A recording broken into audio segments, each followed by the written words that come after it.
Chapter 1. Thea, my dear, we're going to attend the funeral. Pack up and we'll wait for you downstairs. The middle-aged woman choked with sobs and walked out of the room while covering her mouth. Okay, Mom, I'll be right there. Thea Quinn, who was sitting by the bed, watched her mother's figure disappear from her sight. Thoughts kept surging in her mind. It had been 3 days since she transmigrated, or rather merged, and she had slowly accepted her current identity. She had changed from a young man with a successful career to a young lady who had met with misfortune in her family. The past life. Let's call it the past life for now. Memories of the past kept surging like movie clips. Birth, school, graduation, marriage, everything seemed real and dreamy. There was no happiness or resentment. She just watched it from an outsider's perspective, calm and indifferent. What was her original name? She couldn't remember. Compared to the past life, her current physical condition was basically controlled by Thea's original emotions. Sadness, and depression. She could only be Thea in the past and in the future, and she could only be Thea. She ignored the black dress. Although her original consciousness occupied most of her heart, she was still very resistant to female clothing. She wore the white singlet, black trousers, and black mid-heeled leather shoes that her mother had prepared. Fortunately, Thea was still underage. If she wore high heels to such a solemn occasion, it would be a disaster. Thea tidied her hair in front of the mirror. She had thick, dark brown hair, fair skin, and light green eyes. Her calm eyes revealed her longing for her loved ones who had passed away. After the first day of fusion, she was sure of her situation after watching the news. This was a world similar to the Green Arrow TV series. Maybe it was, maybe it wasn't. There was too little information to judge the specific situation. She had watched part of the series in her previous life. If she was not mistaken, she was the sister of the main character, Green Arrow, a rebellious and unreasonable problem girl. She picked up her handbag and walked down the stairs. Fortunately, Thea was still a good girl at this time. She had not been contaminated with a lot of bad habits because of the death of her loved ones. After the two souls merged, her spiritual power was stronger than ordinary people.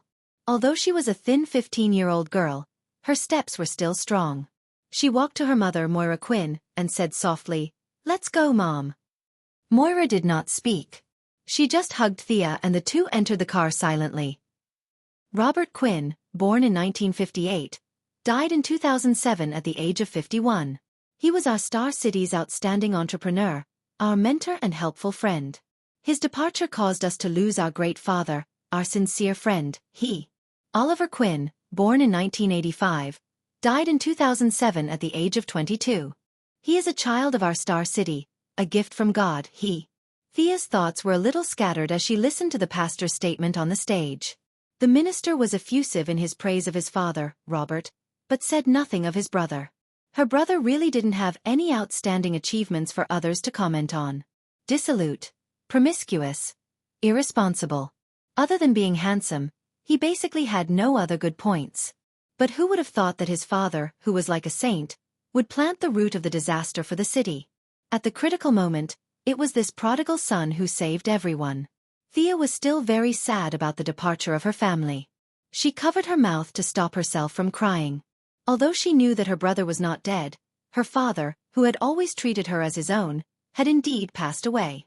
Yes, he treated her as his own. It was ironic that she was not a child of the Quinn family. Her father had always known the truth, but he still treated her as his own daughter. There was never a trace of dissatisfaction. Reason could no longer suppress the burst of emotion. Thea leaned on her mother's shoulder and cried bitterly. "Dear, cry. Cry it out." Moira gently stroked Thea's hair and said softly.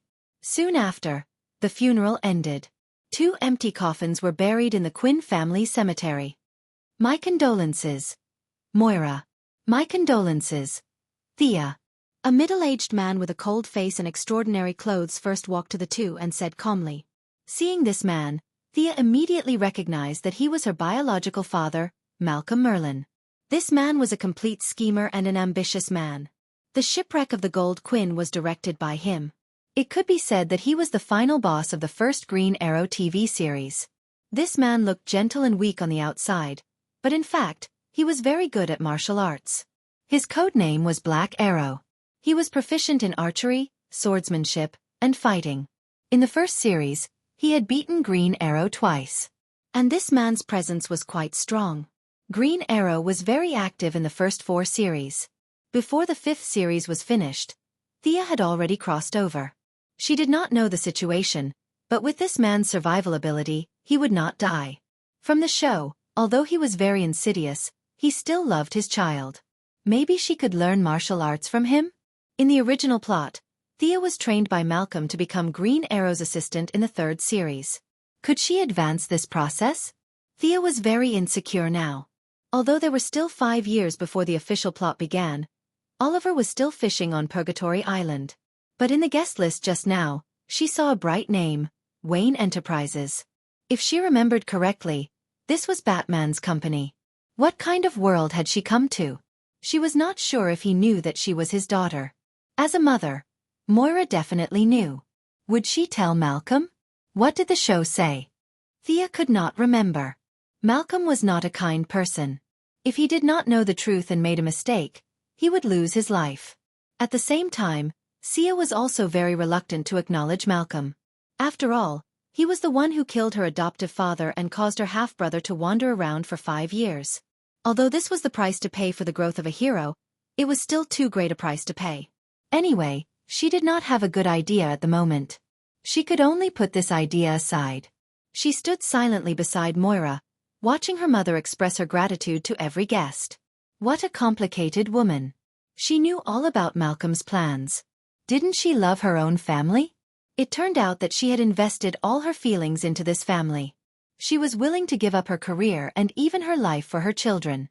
But she sat and watched her husband and son die in the shipwreck. The regret and hatred she showed after the shipwreck could not be faked. What a contradiction. Perhaps she could only be described as an ostrich.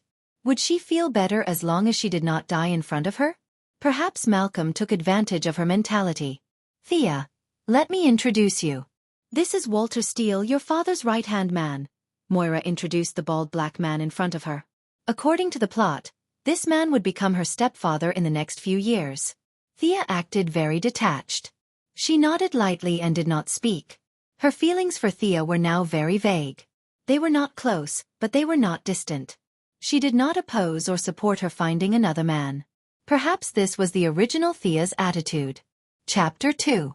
Thea ignored all the people who came to comfort her and kept a cold face. In fact, she did not know many of them and had no memory of them at all. It could be seen that the original Thea had little contact with these families. No one felt strange. After all, she was a 15-year-old girl who had lost her father and brother. It was normal for her to be upset. It would be strange if she greeted everyone she met. Thea, I'm sorry for your loss. A young man ignored her cold face and patted her on the shoulder. The young man was the only young man Thea knew at present. He was her brother Oliver's best friend. His name was Tommy Merlin. He was the son of Malcolm Merlin, the only son. In terms of blood, he was her half-brother. It was a little funny. Oliver and Tommy, her 2 half-brothers, one half-brother and the other half-brother, their relationship was really messy. After all, their relationship was different. Thea nodded and said softly, "Thank you." Tommy was very sad. He was really sad. His whole person was immersed in a kind of painful mood. He grew up in the Quinn family. He felt that Robert and Oliver were his father and brother. Now, the death of the 2 made him very sad. Hundreds of people in the audience were very sad, but there were only 2.5 people who were really sad. One was Tommy, and the other was Moira. Thea knew that Oliver was still alive, so she could barely be considered as half. After giving Tommy a gentle hug, Thea did not stay in the crowd and walked back to the car alone. Seeing her go back to the car, Moira quickly got rid of the crowd. The 2 returned to the Quinn family's mansion without saying a word. Thea rejected Moira's suggestion to sleep with her daughter and returned to the room alone. There were still 5 years before the beginning of the plot. She should not waste this time. This world was too dangerous. Throughout the entire Green Arrow storyline, someone close to Oliver was kidnapped, and then he would go and rescue them. Every time the protagonist rescued someone, the villain would kidnap another person, and then the protagonist would rescue them again. This was repeated for 5 seasons, and it was really a nonsensical story. And that was the story after Green Arrow returned home. What about before he came back? There was a 5-year gap, and he was now the only heir of the Ryan group. Kidnappings and extortions were too rare. The bodyguards hired by the Quinn family were as useless as always. The strongest bodyguard among them was probably John Diggle, but he was still mocked by the Assassin League as being at the kindergarten level. The most important thing was whether Malcolm, the great schemer, would be tempted by the huge fortune of the Quinn family.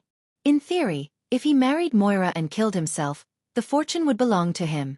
Thea felt that if he didn't know that she was his daughter, there was a 70% to 80% chance that he would hit her. It would be too tragic if she was killed by her own father who didn't know the truth. In the original plot, Thea had fallen greatly after the death of her father and brother. He might have given up on the idea of getting rid of her, but now, he definitely wouldn't touch such things. Promiscuity was out of the question.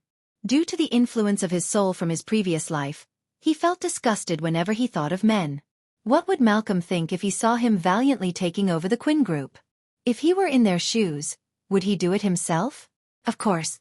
Rubbing her temples, Thea became more and more worried about her current situation. At this time, she realized that Moira had been trying to pull strings at the funeral today. She was trying to find a few protection umbrellas. This was a great but pitiful mother. Subconsciously, she didn't realize that Malcolm would harm his illegitimate daughter. That was because she didn't know Malcolm's true colors. He was a wolf, a man-eating beast. In his eyes, there were no friends, only living enemies and dead enemies. In the plot, Oliver had gone against him many times, and he had personally admitted that Oliver was like his own son. But when this so-called son of his stood in his way, he didn't show any mercy at all. This biological daughter of his had been tricked again and again. Fortunately, Malcolm was still at the peak of his life. As long as she didn't ruin his plans, he wouldn't do anything to her. Of course, the premise was that he knew that she was his daughter. She was no longer in a hurry to learn martial arts. Her life and death were the most important things. Did he know the truth now? This question gave Thea a headache. After thinking for half the night, she fell asleep in the second half of the night. In her dream, she dreamed of the battle between Superman, Batman, and Dawn of Justice. She died in the chaos like an ant. Thea broke out in a cold sweat. She couldn't fall asleep no matter how hard she tried. She lay in a daze for a long time until Moira called her for breakfast. "Oh, Thea. Why do you look so pale? Do you need to see a doctor?" Moira asked worriedly as she hugged Thea. "It's okay, Mom. Last night, I didn't sleep well. I'll lie down again later." During breakfast, Tommy also came to eat. He stayed in Quinn's house much longer than he did in his own house. Seeing him talking to her so familiarly, Thea suddenly realized where her breakthrough was. It was on Tommy. Her mother had always known the truth. She didn't need to test it. She just needed to see if Malcolm knew the truth. If she did something intimate with Tommy in front of him, he would definitely try his best to stop her if he knew the truth. Although it was very uncomfortable to be with a man, this was the only way now. Fortunately, Tommy was very familiar with her and didn't dislike it. For the sake of her life, she could only endure it. In the original plot, Thea was interested in Tommy. Fortunately, the scriptwriter still had some integrity and didn't make such an inhumane setting. Tommy, who didn't know the truth, rejected Thea, saying that they were just siblings. In fact, they were really siblings. It was a blessing that they didn't become Duan Yu and Mu Wanqing in the American TV series. In the next few days, Thea acted as usual in front of Moira. She got closer and closer to Tommy secretly. On one hand, she wanted to attract the attention of the big boss. On the other hand, she wanted to use Tommy as a protective talisman to prevent the big boss from attacking her. Well, in fact, both of these were to be used against Malcolm. She had no choice. He was now the invisible emperor of Star City. If she wanted to live a wonderful life, she had to get his approval. Fortunately, she was his daughter. This was an unchangeable reality. As long as the facts were clear, she would be as stable as Mount Tai. The people around her didn't interfere too much with her gender-neutral dressing. They all thought that she had encountered a big change and was a little unbalanced. She would be fine after a while. In fact, Thea had already thrown those short skirts and high heels into the deepest part of the closet. She didn't know what would happen in the future, but at least she didn't want to wear them for the time being. It had to be said that Tommy was a really good friend. He didn't get tired of being pestered by Sia every day. Thinking that she was seriously injured, He kept trying to make her happy. He didn't even care about his official girlfriend, Laurel Lance. Chapter 3. Tommy had been living a fulfilling life recently. During the day, he would run around the city with Thea, and at night, he would do vigorous physical exercises with Laurel. He did not have the energy to go to the bars and nightclubs. Perhaps because Oliver had slept with her sister when they were dating, out of revenge, Laurel quickly hooked up with him with a few words from Tommy, and the two of them quickly got together. There was no such thing as a foreigner not being able to take advantage of his friend's wife. In the original plot, Green Arrow's hardcore comrade, Digger, was a loyal black man who loved his brother so much that he almost slept with his sister-in-law after his brother's death. He almost made his own nephew call him father. At that time, Green Arrow did not realize that anything was wrong. He was even cheering for his comrade. Although Tommy was sad about his friend's death, he did not feel any psychological pressure to take over his friend's wife. Laurel was the future Black Canary, so she was very energetic when she went crazy. After a few days of wild activities, Tommy had lost a lot of weight. Thea had a rough idea of what had happened, but she despised Tommy's behavior of crying over his dead friend's photo while hugging his dead friend's woman in his arms. Seeing that Tommy did not seem to be dying, Thea continued to drag him around the city, hoping that as long as Malcolm had a pair of eyes and ears in the city, he would know. Today, Thea changed out of her suit and wore a sleeveless vest. She could not help it. The weather was getting hotter and hotter, and she could still accept showing her arms. Looking at the bulge on her chest, a cruel fact was placed in front of her eyes. She could no longer become a man. Fortunately, her body was not the type that had huge waves. Currently, it was only a B-class body. Although it would grow bigger in the future, it would still be in the normal range. It would not cause nosebleeds when she exercised. This was good. If she grew into 2 big basketballs, she would have to give up on the path of martial arts. Someone knocked on the door. She opened the door and was surprised to see a middle-aged man standing at the door. "Hey, Thea, looks like you've recovered well." Although the middle-aged man was very serious, he still made a smile. "Oh my God, you're finally here." Thea had been running around with Tommy for the past few days. She was exhausted, but there had been no movement. Sometimes, she even wondered if Malcolm was not at home. He had practiced this scene many times in private, so he calmed down and said indifferently, "Good morning, Uncle Merlin." This etiquette was completely in line with the past experience of the two families. Malcolm did not say much and nodded with a smile. Thea stepped aside to let him enter the house. Thea pretended to be watching TV. She saw Malcolm enter her mother's room from the corner of her eye. She immediately picked up a teacup. She did not know the level of martial arts in this world, nor did she know the level of Malcolm's training with the ninja master. She was afraid that she would be discovered, so she took off her shoes and quietly walked up to Malcolm. "Hey Moira, you're so pretty." She could tell from Malcolm's tone that he was in a good mood. This man had not been happy since his wife's death. Being able to speak so cheerfully was already his limit. "Mr. Merlin, what are you doing here?" Previously, whenever the two of them contacted each other, they would run to some small path or mountain peak. It was very rare for them to visit each other openly like this. "Haha." Malcolm did not answer directly. He just smiled and poured a glass of wine for himself. "Do you know, Moira?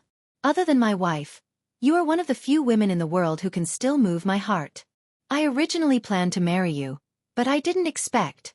Haha, I found something interesting." Moira did not seem to hear anything about marrying her at all. She stared at Malcolm and said, "What is it?" "Our agreement has been fulfilled. You can't interfere with my life anymore." "What do you think of Tommy and Thea? What a coincidence. You only have one daughter, and I only have one son. There are no obstacles in front of us. The Merlin Group and Quinn Group can establish a closer relationship." Thea, who was outside the door, immediately knew that Malcolm did not understand the truth. Moira had never told him the truth. Sure enough, beautiful women were all liars. Her cheap mother was also an expert at deceiving people. It seemed that the muddle-headed ones were always men. No matter how insidious a man was, it was useless. When Moira heard this suggestion, she exploded on the spot. "No, absolutely not." Such a strong reaction was, to be honest, a little beyond Malcolm's expectations. For so many years, other than the ninja master who scared him so much that he peed his pants, no one could talk to him with such a high decibel. With his usual personality, if he had a bow and arrow in hand, he might have shot an arrow. Moira also realized that her voice was a little loud, but she still glared at him and said, "No, I don't agree. My request is not to be rejected, Moira Quinn." At this moment, the thought of Moira being his favorite woman other than his wife had long disappeared. Malcolm had never been afraid of a competition. Thea, who was outside the door, knew that the show was about to begin. She raised the teacup high. This was a classic scene in a TV series. When the truth was revealed, the teacup fell outside the door. She wondered if the foreigners in this world had seen such a TV series. Unfortunately, the floor was wooden, so the effect was a little worse. She hoped that Malcolm would be able to hear it when he was agitated. "Listen to me." Moira was also frightened by Malcolm's wide-eyed stare. She helplessly took a swig from the bottle and frantically tried to think of a way to explain. Looking at her abnormal behavior, Malcolm also noticed that something was wrong. He was able to survive under the hands of a ninja master, who had lived for more than 700 years and escape unscathed. His ability to read people's expressions was at the highest level. He was not in a hurry, so he slowly sat down and prepared to listen to her explanation. Moira thought for a long time but could not think of a good reason to stop this. Her husband and son had silently died. There was no reason for him to resist the marriage of his daughter to this extent. If she did not agree, he would definitely do something to Thea. That would be a tragedy for human relations. After thinking about it again and again, this secret was known to both of them. After her husband's death, it became her own secret.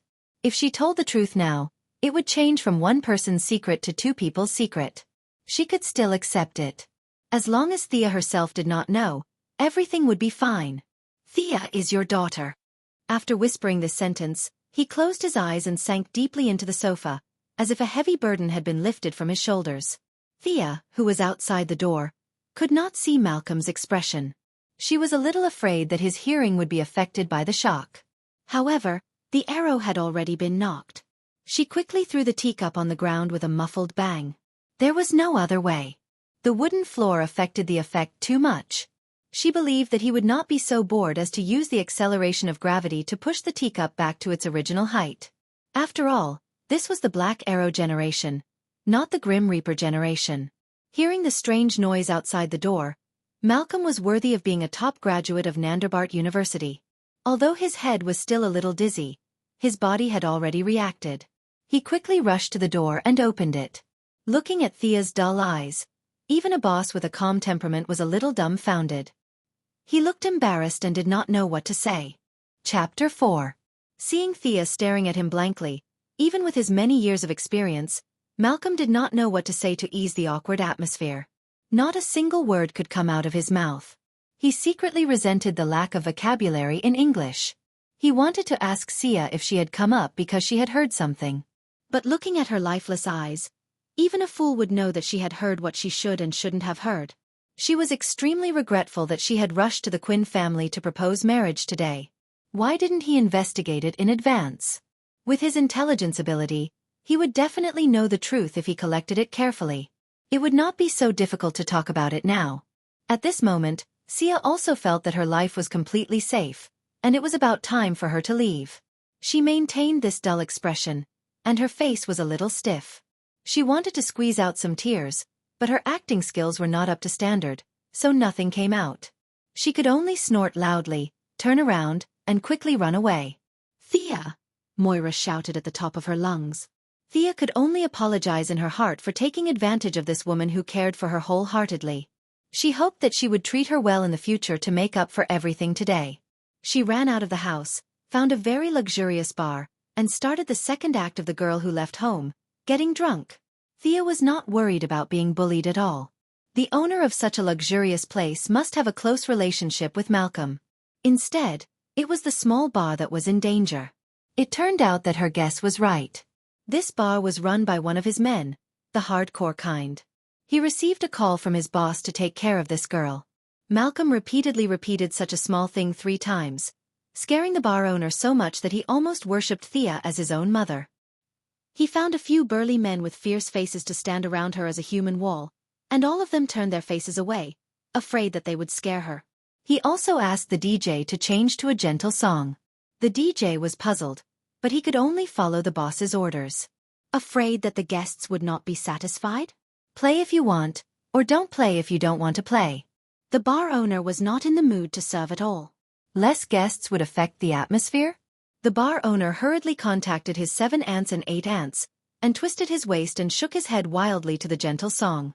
Boss, what kind of wine are we serving to that chick? The bartender ran over and asked. The bar owner said ferociously, show some respect and call her a lady. Do you understand? Repeat it again.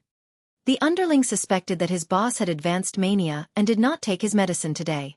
However, when he saw that his boss was about to bite someone, he lowered his head and said honestly, yes, boss. What wine should we serve to that lady? This question really stumped the bar owner. Alcohol? This girl could save him a lot of trouble, but it was a little harmful to her body. If Big Boss knew that he was treating his target like this, would he bury himself in a cement pillar as a bridge pier? This method seemed to be convenient and fast, but in the end, it would be a happy ending and the whole family would be cremated. What about the wines with low alcohol content? The bar owner felt that it would not be enough to drink, so he had to accompany her to prevent her from being harassed by hooligans. Thea's beauty was not at the level of causing the downfall of countries, but she was still a beauty. It was just that she was still young and had not fully grown, so she looked a little green.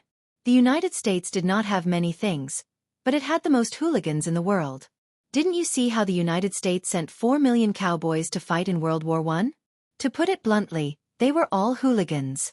Moreover, the bar owner considered factors such as age, hair color, facial contours, and other factors. No matter how he looked at it, this girl looked a little like his boss. After thinking about it, he decided to show his loyalty and let her drink slowly. He could only watch over her today. The friendly match with the mistress would have to be changed to another day.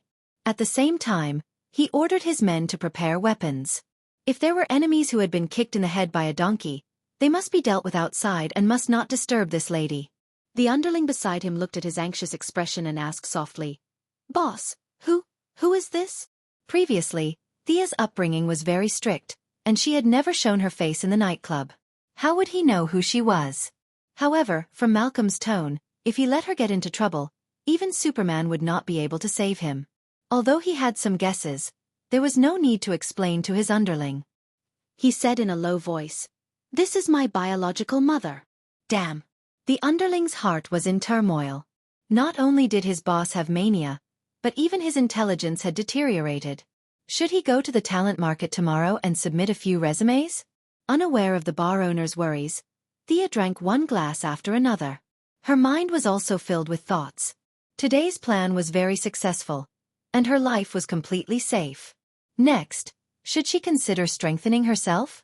It was said that the poor relied on mutation and the rich relied on technology. As the only heir of the Quinn group and the second heir of the Merlin group, she was not a poor person. However, the current technology could not reach the level of Iron Man. Malcolm's hidden wealth was also to strengthen himself by practicing martial arts, and Batman's black technology was also to fly over and then fight with his fists. In this world, it seemed that only the Atom Man took the path of strengthening his battlesuit. But his battlesuit was also very basic, more similar to the Ant-Man's battlesuit, and not the same style as Iron Man's Mark series. Moreover, Iron Man had also trained hard when there was no one around. Didn't you see him in Team America's third high school? He didn't wear a suit, but he could still fight Dong Bing with his bare hands. Dong Bing's combat power should be about the same as his cheap brother, Green Arrow. After going around in circles and coming back, he still had to practice martial arts? However, like Oliver, 20% of his body was covered with scars, second-degree burns on his back and arms, and 18 fractures. It was not in line with Thea's current aesthetic standards. And according to the Flash's girlfriend, Oliver's arms were twice as thick as her arms. She could not walk down this path. Maybe she could mix around in the cutting-edge research laboratory when it exploded, and maybe she could awaken some special abilities? However, in her impression, she needed to be on the verge of death, and the laboratory was still under construction. It would be 6 years later when it was completed, and her story had already started a year ago. Maybe she just needed to focus on archery and reduce those hand-to-hand combat events? She would ask Malcolm if there were any training methods that could minimize the change in body size. Of course, the premise was that he was willing to teach her. From archery to archery, he thought of Oliver. This brother of his should be playing with Yao Fei on Purgatory Island right now. Thinking about the wrong things, he went to face the wall. Yao Fei was also a joker. His English was not bad, but he talked to Oliver in Chinese every day, causing Oliver to be dumbfounded. His famous saying was, "Survive, survive." Thinking of this, she wanted to laugh a little, but she suddenly realized that someone was watching her, and half of her smile turned into an ugly bitter smile. This scene happened to be captured by the bar owner, who was also a literary youth when he was young. In the eyes of those who did not know, it was a girl who ran away from home, drinking one glass of wine after another, thinking of her own troubles from time to time, showing a bitter smile. Chapter 5. When Malcolm received the photo sent to him by his men and saw Thea drinking alone, he was annoyed. Subconsciously, he had always been concerned about this girl. Ever since she was born, he had been silently watching her grow up. Only today did he know that there was a reason for his inexplicable concern.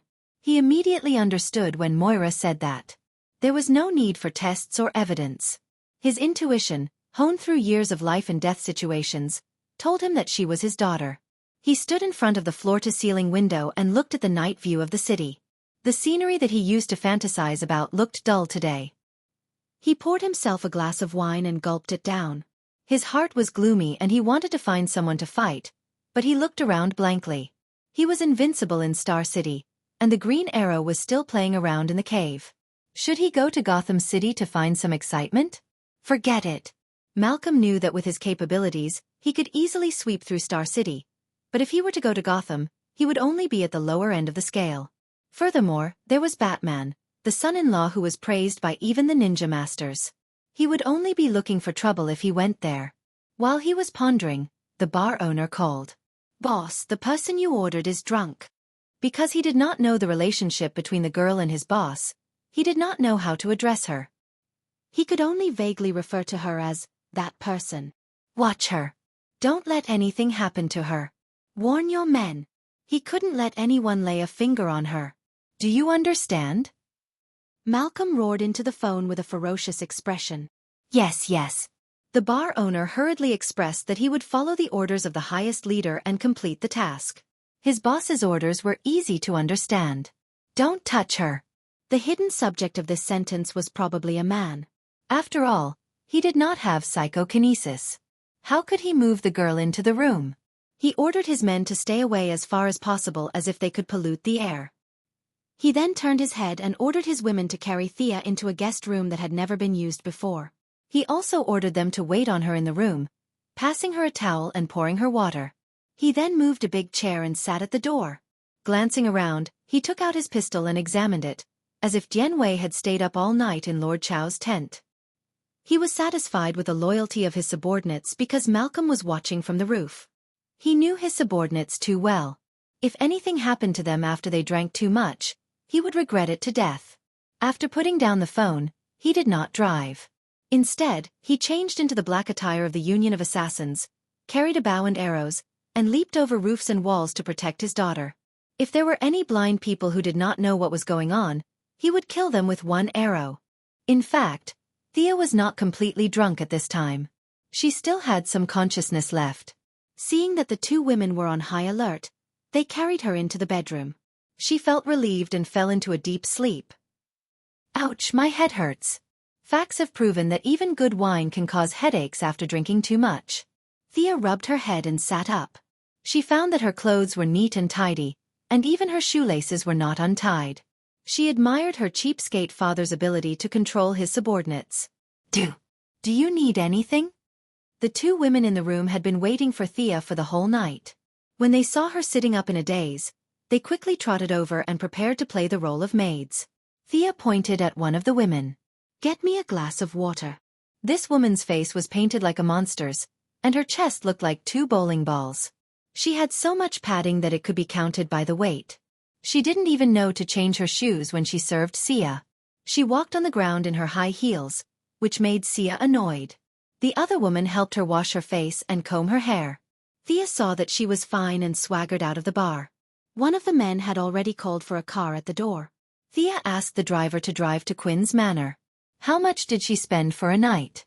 Shouldn't Thea pay for it? She had forgotten. She had too many things on her mind to pay attention to such small details.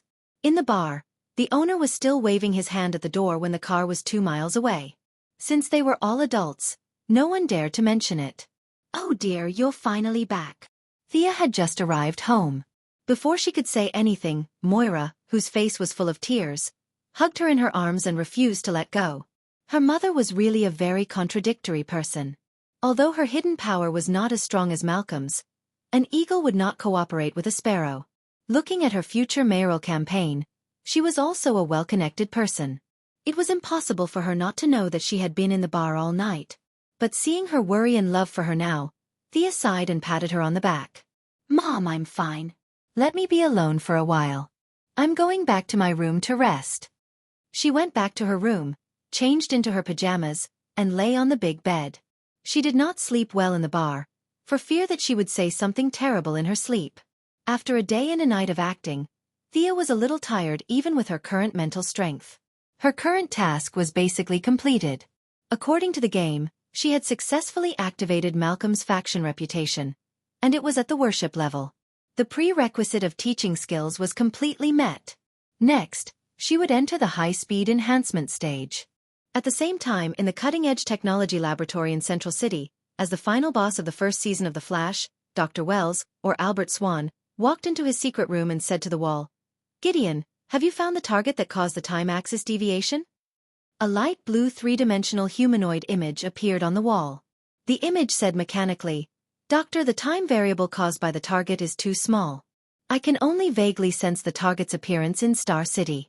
You need to provide me with more computing resources to find the specific details." These words gave Dr. Wells a headache. After all, Gideon was developed by the Flash in the future, using technology that was 100 years in the future.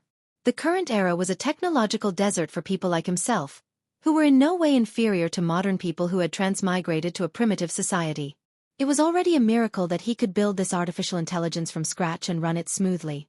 If he were to increase the computing resources with the current level of technology, he might have to gather all the scientists in the world to research it together.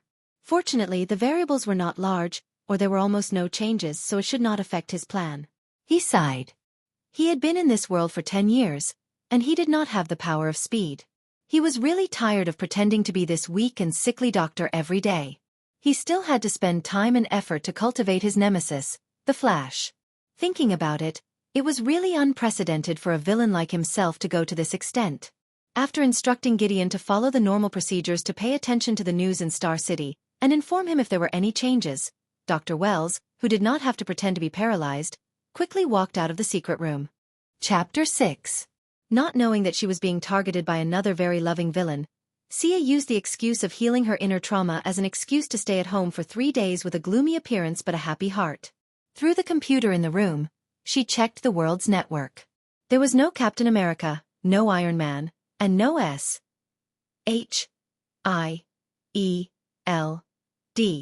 There was only Superman, Batman, and Sky's Eye Society. This result gave Sia a bit of a headache.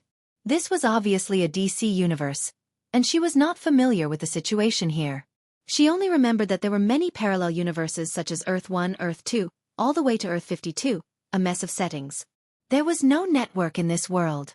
The central city next to her Star City was almost pierced by the Flash. A brick could kill 3 parallel universe visitors. Even if she caught a DC scriptwriter, she would be helpless. She sighed. Anyway, she didn't plan to save the world. She would just be a quiet, handsome man, no, a beautiful woman. She would just silently watch the heroes save the world. Even if the sky fell, Superman would hold it up, right? If Superman couldn't hold it, the Flash would load again. She had nothing to be afraid of. Anyway, she was not the only one who would die if the world was destroyed. She was very calm. "Thea, go to a dinner party with your mother. Be my companion," Moira said with a sad look. Looking at the kind eyes of her mother, Thea was a little sad. Moira had been constantly explaining in her ear in the past 3 days, hoping that she could forgive her. Under her deliberate adjustment, the relationship between the two had gradually come out of the shadow. At least Moira thought so. After staying in the house for 3 days, he was a little annoyed. He wanted to take the opportunity to go out and see what benefits his biological father could give him. In the original plot, Because of Tommy's death, Malcolm devoted all his attention to Xianxia. Now, Tommy was alive and well. Although he had lost a lot of weight due to Laurel, at least he was still alive. It was impossible to love her wholeheartedly, but he would at least show some affection. In order to comfort Moira and reassure her, Thea did not wear her usual neutral clothes. She gritted her teeth and changed into a long dress that covered her feet. She tried on high heels, but she couldn't walk at all. She could only change into a pair of flat shoes. Fortunately, she had a pair of long legs. She still looked like a slender and elegant beauty. The mother and daughter arrived at the venue together. It was a very ordinary charity dinner. Thea kept introducing various rich businessmen and high-ranking officials to Thea. Thea had not yet found a direction for her future development, but it was better to have money than not. Even if Oliver came back in the future, he would have no interest in the family business at all. Perhaps in his heart, her family was also part of the evil. Taking over the Quinn Group was one of the more important tasks at the moment. The group's weapons research and development department was not inferior to Batman's Wayne Enterprises. The Atom Man's suit was also developed after the acquisition of the Quinn Group's weapons research and development department. Whether it was ambition or ambition, power in one's own hands was power. She had already changed from a man to a woman. Even God wouldn't object to her sacrificing so much in exchange for a company as compensation, right? Following Moira's introduction, Thea greeted them one by one, showing her good upbringing and cultivation. Thea could be Oliver's assistant in the future, so she was very capable. Looking at the guests, she wondered how many people's names were recorded in the Green Arrow's little notebook. This little notebook was very magical.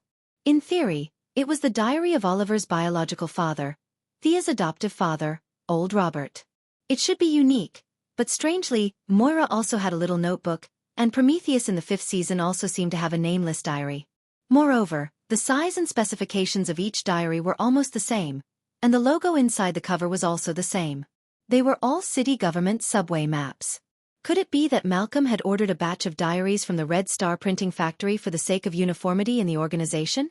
The tragic Oliver thought that this was a big secret. He kept a tattered diary close to his body for 5 years, and only then did he know that many of the members had one.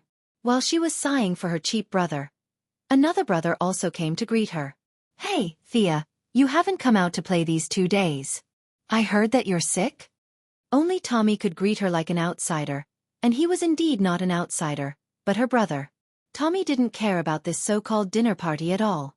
He walked in casually in his casual clothes, without a tie, and his white shirt was half unbuttoned. Laurel, who was wearing a full dress and carrying a satchel and a necklace, was on his arm. Seeing that the two had already ignored the surroundings and acted intimately, Thea thought for a while and understood that Tommy was implying that he was not interested in her, and that she should not hurt their friendship. He hoped that she would back off. It seemed that Malcolm didn't tell him the truth, or he didn't go home and spent every day with his brother's wife.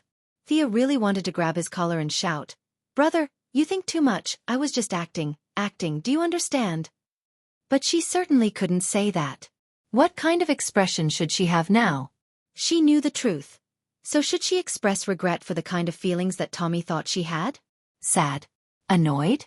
Tommy looked at Thea nervously, fearing that she would have a nervous breakdown. Fortunately, there was a sensible person on the side. Laurel grew up with Tommy and Thea, so she was very familiar with her younger sister, Thea. What she didn't know was that no matter who she chose in the end, Thea would be her sister-in-law. This was really a magical story. She gave Thea a big hug to ease the awkward atmosphere, and the two women chatted for a while. Thea didn't understand the love of Oliver's life, the future Black Canary, and the official partner of the hero, Green Arrow. Oliver loved her so much that he held a photo for 5 years. Shouldn't their love be stronger than gold? But in these 5 years, Oliver had sex with almost all the women he knew. Was this the right way to express true love? As for Laurel, it took Tommy 5 years to finally get her. Unexpectedly, the moment Oliver returned to the city, the woman immediately swayed. The two of them chatted casually for a while before they did it by the window. Before they could draw the curtains, Tommy, who was outside the window, saw it. Jealousy burned the boat of friendship and capsized the boat of friendship. Her distant brother's charm had broken through the atmosphere. Sia decided not to get involved in their messy business. If she had the ability to save Tommy at a critical moment, She would make sure that they would fight until the end of the world.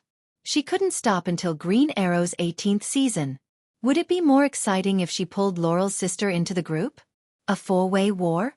Would Green Arrow be disheartened and decide to spend the rest of his life with Tommy? That's disgusting. Thea's mind was filled with boring thoughts. She said goodbye to the two and went to the side to rest for a while. Chapter 7. Meanwhile, in the secret room, Moira and Malcolm were having a conversation that was neither intense nor dull. Malcolm, you actually want Thea to participate in the company's operations? You're getting crazier and crazier. She's still a child. She should continue to complete her high school studies. She should have a happy life, not go to the company and scheme with those people. Moira protested in a low voice. Listen to me, okay? Currently, Thea is the only heir of Quinn Enterprises. You don't object to that, right? Do you think you're helping her by indulging her? Look at Oliver, who you've taught. Dissolute, and irresponsible. That's your biggest failure. Malcolm reprimanded her sternly. Hearing his words, Moira showed a sarcastic smile. Tommy, who you've taught, isn't that good either. These words made Comrade Old Ma feel a little awkward. This was no longer a matter of the pot calling the kettle black. One had to know that Oliver and Tommy were the playboys of the playboys. The two of them were always at the top of the list of debauchery. Oliver had been expelled from 4 schools, while Tommy's record was 3. After that, the two of them never went to school again. Parties, women, and ice skating. The two of them competed fiercely in all aspects. Over the years they had won and lost. Until now, there was no clear winner. After reflecting on his teaching methods, he decided to put aside the question of who was worse. Well, let's put this question aside for now. Sooner or later, you'll need Thea to take over everything. You don't object to that, right? Of course not. I love Thea. She's my child. Malcolm said in a low voice. She's my child too. After saying this, the two of them felt a little depressed. They walked to the floor-to-ceiling window and saw Tommy, Thea, and Laurel talking in the hall. Didn't you tell Tommy about that? Why are they still hanging out together? Moira looked at the three of them talking intimately. She found it irritating. Malcolm thought to himself, I haven't seen my son since the funeral. How should I tell him? Should I text him? Every main character has a younger sister. In order for a good-for-nothing like you to not lose at the starting line, your father gave you a younger sister who is brimming with talent? If you want to know more, you can come back and talk. He didn't know when the relationship between him and his son had fallen from worship to neutrality. His son's request for him was to be a good ATM machine. I haven't had the chance to say it yet. I'm going to. Before he could finish, Moira interrupted. You're crazy. Don't you know what will happen if they continue to develop like this? Malcolm panicked. How could he not know that she was just Thea's mother? She had nothing to do with Tommy. She only had the right to speak here. However, both of them were his children, and he owned 12% of the shares. What if Thea did something out of revenge or to destroy everything? In any case, given Malcolm's current crazed state of mind, he could have done even worse things if he were in Malcolm's shoes. All kinds of wild thoughts were making the big boss so anxious that he could not sleep at night. He could only instruct his subordinates to keep an eye on them 24/7, but this was not a long-term solution. Besides, Tommy was not talking to him at all. He had no chance to explain all this. He could not tie his son up in black with a bow and arrow and let him listen to his stories from a long time ago. Could he? The complicated interpersonal relationship made Old Ma a little depressed, but he continued to explain his purpose. My education is a failure, but we're both still alive. The mistakes of young people can be corrected. I'm going to let Tommy work at the Merlin Group in the near future. You can also let Thea enter the Quinn Group. Let's see how far the two young people can go. If Thea performs well, maybe she can inherit the Merlin Group. Ha! These words made Moira's eyes light up. She had to admit that women had a tendency to take advantage of others. When she heard that her daughter had the opportunity to inherit the Merlin Group, she immediately abandoned the idea of Thea having a happy high school life. Although she had watched Tommy grow up, Moira decided to facilitate this for her daughter's future. After thinking for a while, she said readily, Okay, I promise you. I'll go back and talk to Thea. Malcolm said again, We can't help. It depends on their own ability. Moira nodded in agreement. In fact, both of them were a little nervous because they did not see any talent in the two children. Thea was a good girl before, and her life at home and school was nothing special. Tommy was a master of spending money, but his ability to make money was just a joke. At the same time, Malcolm also felt that his son could not communicate normally at the moment. In order to avoid something big, it was also a way to stop his daughter. There was still too little work to do in the Quinn group, and she could only control the time during the day. What about at night? Maybe he should find something for her to do. What? Mom, you want me to work at the Quinn group tomorrow? I'm only 15 years old. Although Thea wanted to inherit the Quinn group, she did not expect to be appointed so soon. Is there a child labor law in your country? And I don't know anything. What can I do when I'm just a freshman in high school? If Tony Stark were to come over now, he would be at a loss. When Moira returned home, she also felt that this was not a good idea, but she had already agreed. Compared to Tommy, she felt that her daughter had a better chance. Of course, this was similar to the bet between the 7 freaks of Jiangnan and Qiujichu, so she could not tell her daughter. She deliberated for a while and said, Thea, you've grown up. This company will be yours in the future, and it can only be yours. Whether it's for your father or your brother in heaven, you have to take on this responsibility as soon as possible. Don't run away. This is your destiny. Whenever this was mentioned in American dramas, there would be a lot of words behind it. It was a bit like the fetters in Japanese manga. When this word came out, it meant that you could not refuse. Thea said hesitantly, What can I do in the company? What she meant was that she was still young and could not reach the goal in one step, but as her mother, she should at least assign her a good job. In fact, Moira was also wondering what she could do when she was so young and had not even graduated from high school, let alone a degree. Although the Quinn group was a family business, there were still outsiders who had shares. It was just that her family had an absolute majority. Pushing a high school student to a leadership position was obviously a move to send a weapon to the competitor's news media. The news of her husband and son's death had just been broadcasted every day and had just died down a little in the past 2 days. The Quinn family would be completely famous in America. These concerns could not be told to her daughter. If she told the truth, based on her understanding of her daughter, Thea would definitely take advantage of the situation and quit completely. She could only use the delaying tactic to delay for a few days. At that moment, Moira said seriously, You'll know your arrangement when the time comes. I'll ask the secretary to show you the information of the group later. You should have a general understanding of the group first. Tomorrow, I'll take you to meet a few executives. Chapter 8. Secretaries came and went quickly, just like in the song.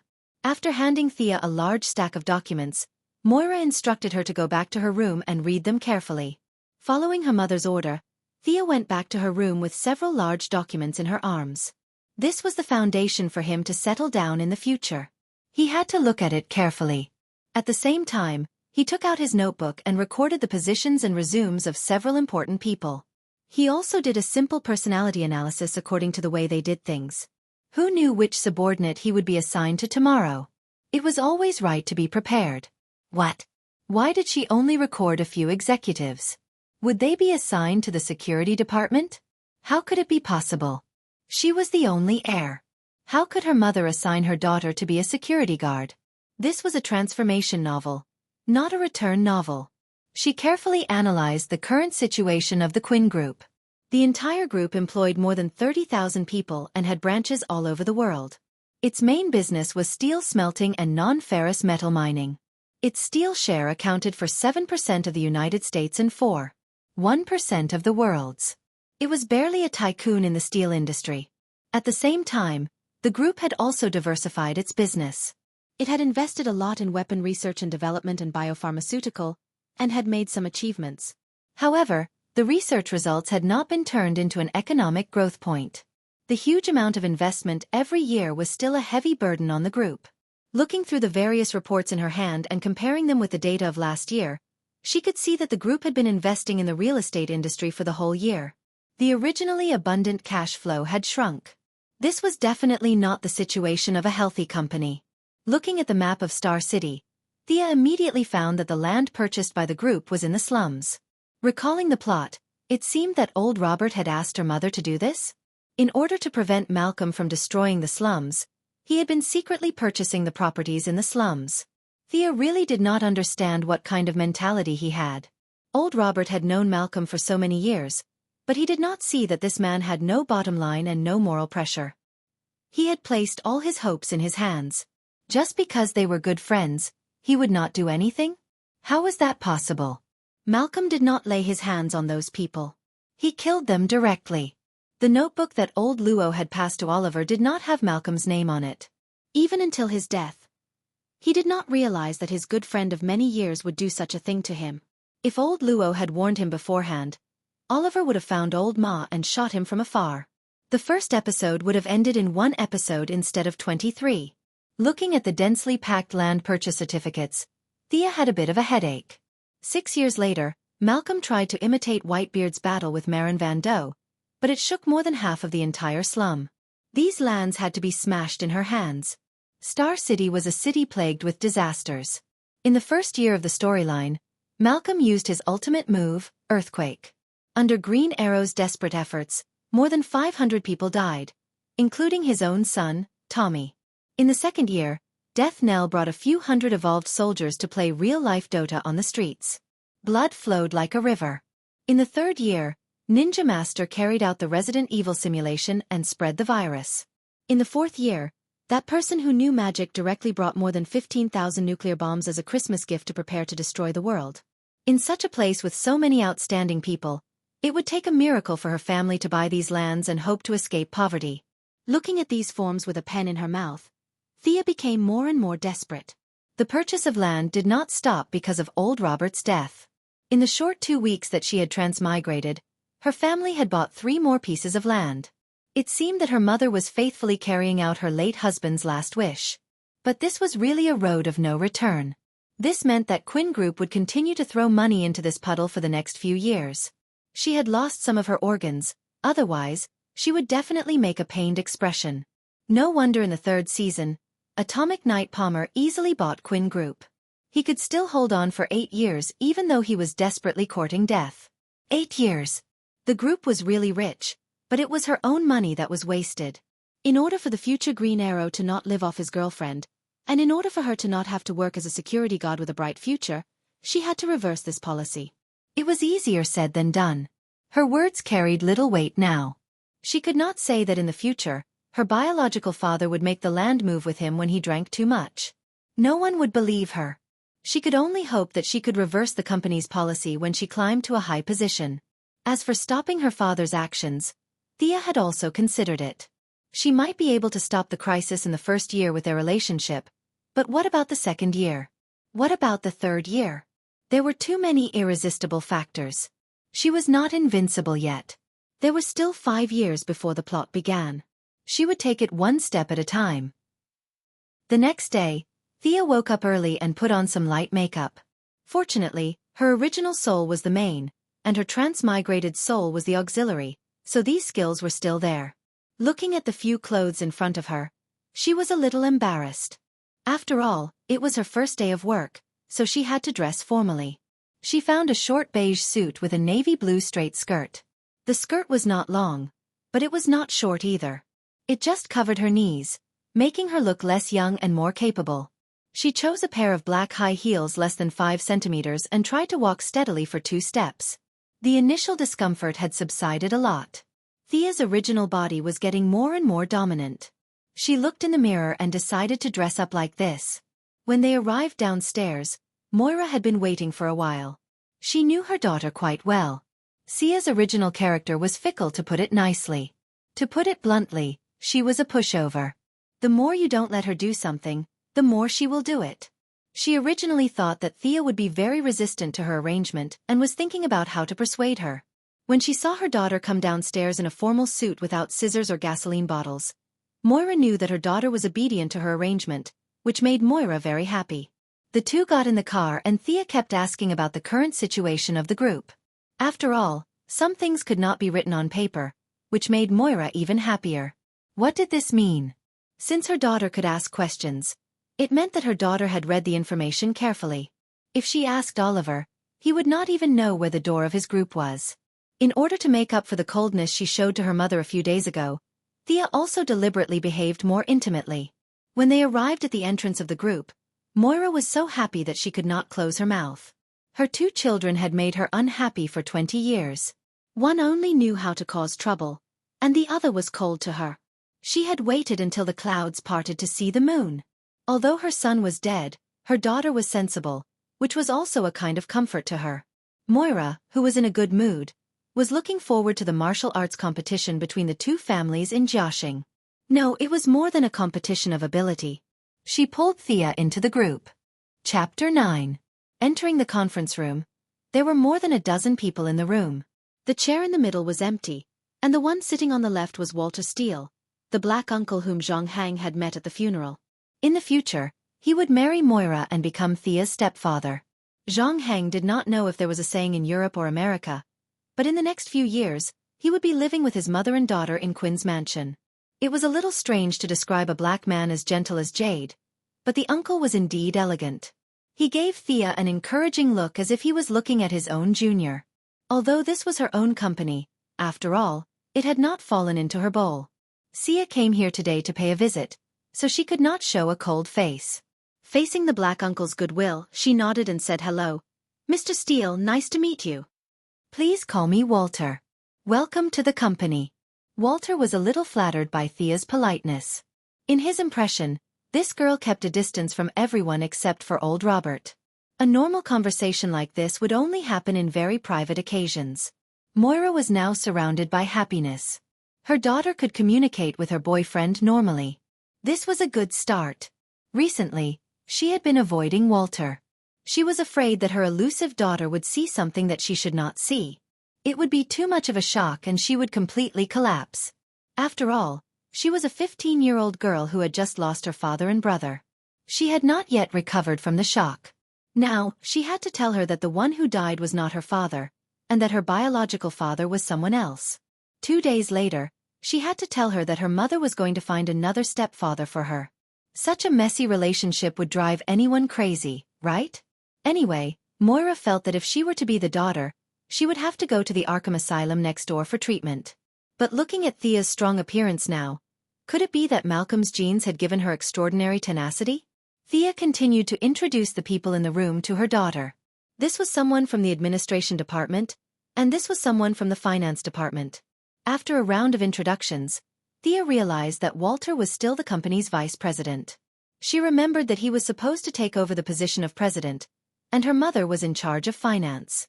Did she remember wrongly or did history deviate? Soon, Thea received her position as the CEO's assistant, also known as the little secretary, and the CEO was her mother. In fact, she did not remember wrongly. There was indeed a small change in the plot here. Originally, the relationship between Moira and Walter had warmed up very quickly. From colleagues to friends to boyfriends to marriage, it was upgraded day by day. The 2 of them were almost 80 years old and they even had a flash marriage. Seeing that the die was cast, the board of directors approved Walter as the president. But now, because of Thea's plan to expose her biological father, Moira had been accompanying her daughter and her boyfriend could only stand aside. Therefore, the relationship between the 2 had not reached that point yet. Besides, she did not want to arrange her beautiful daughter to be with her biological mother's boyfriend and fiancé. Their family relationship was already messy enough, so there was no need to add to it. After weighing the pros and cons, Moira could only be the president herself and train her daughter at the same time. In fact, she was really not interested in this position, but for the sake of her daughter, she could only bite the bullet and do it. The following meeting was dull and boring. Some departments wanted to raise salaries and some wanted to lay off staff. Although it could not be said to be trivial, it was still some daily trivia for the company.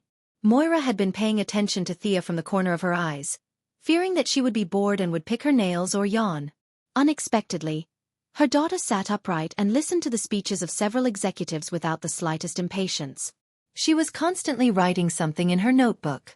My daughter has just grown up. Moira was very relieved and felt that her daughter was like her. The meeting lasted for an hour. Moira concluded that this meeting was a successful one. She hoped that the comrades would continue to shine for the company. Everyone could take their leave now. When she was about to serve tea to the guests, a middle-aged man smiled and said, "Miss Quinn, it's your first time attending our meeting. What do you think?" Oh, Thea immediately judged that this person was not on good terms with her mother, or rather with the Quinn family. What opinion could she have as a newcomer? If she was right, others would say that she was arrogant. If she was wrong, she would become a laughingstock. This was bullying her because she was young and did not understand these workplace traps. Mr. Andre, I'm new here and don't know anything about the company. I can't even give ordinary suggestions, let alone ideas. You must be joking, Thea replied politely. He did not expect that the little girl from the Quinn family would not be fooled. She was much better than her foppish brother. The middle-aged man was still a little unwilling to give up and continued. It's okay. We are all your father's old subordinates, so we are all your elders. No one will laugh at us. After saying that, he even laughed to show that he was very open-minded. Damn it, what do you mean by no one will laugh at us? I haven't even said anything yet and you have already defined it as a joke.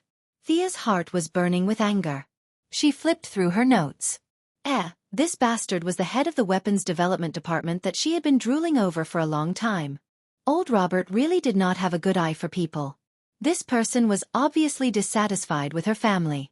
How could such a person stay for 3 years? The weapons development department was too important for her future. She must get rid of him. Mr. Andre, I really don't have any suggestions for the company, but I have a question that I hope you can help me answer, Thea said slowly. Please go ahead. In your report just now, you mentioned that the company should increase the investment in the weapons development department, right? I have looked at the company's investment in the weapons development department for the past few years. It has been increasing month after month, and every year, it has increased by about 20%. Why is this number so coincidental? Hearing that it was this question, the man named Andre breathed a sigh of relief. There is a scientific basis for this. As for why it increased by 20%, it can only be said to be a coincidence. I have explained it to the vice president. In other words, it was very complicated. He was afraid that a little girl like her would not understand. Walter also nodded to show that he knew about this matter. Thea was very calm. This was within her expectations. Mr. Andre, you have been in charge of the weapons development department since 3 years ago. However, in the research report of these 3 years, you have applied for 19 technologies in 2004, 12 in 2005, and 17 in 2006. Is there a huge fluctuation in the strength of our technical personnel? Andre had a premonition of what she was going to say, but at this point, he could only force himself to say, yes, there is a huge fluctuation. This is how scientific and technological research is. Thea chuckled. This G12 antiviral suit that was applied for in 2005 is a special suit with high overload protection, right? Why is it something that was completed 2 years ago, mixed in with a bunch of other research projects in your report just now and requested the company to allocate funds for research? Can you explain why? Chapter 10. How could he explain it? The middle-aged man, Andre, felt a little sweat on his forehead. To be honest, he just wanted to cheat some research funds and drink a little when he had nothing to do. But when he saw the people in the room staring at him with bright eyes, he knew that they would not believe him. He had been doing this for the past few years. He would pick a few things whose names made people dizzy and add them to the report. Anyway, these CEOs did not know the technology, so the task would be completed as soon as the list was submitted at the end of the year. He did not expect that Thea had been eyeing those weapons for more than a day or two. She had read the Quinn Group's weapon catalog 3 times before. Although this project was mentioned between the lines, Thea noticed it at once. She planned to tell on him alone after the meeting, but she did not expect him to jump out on his own. He regretted it so much that his intestines turned green, but he still had a glimmer of hope. He said hesitantly, maybe it's a coincidence. Maybe the staff made a mistake, or it's an upgraded product. I'll investigate it when I go back. Now you know how to be afraid.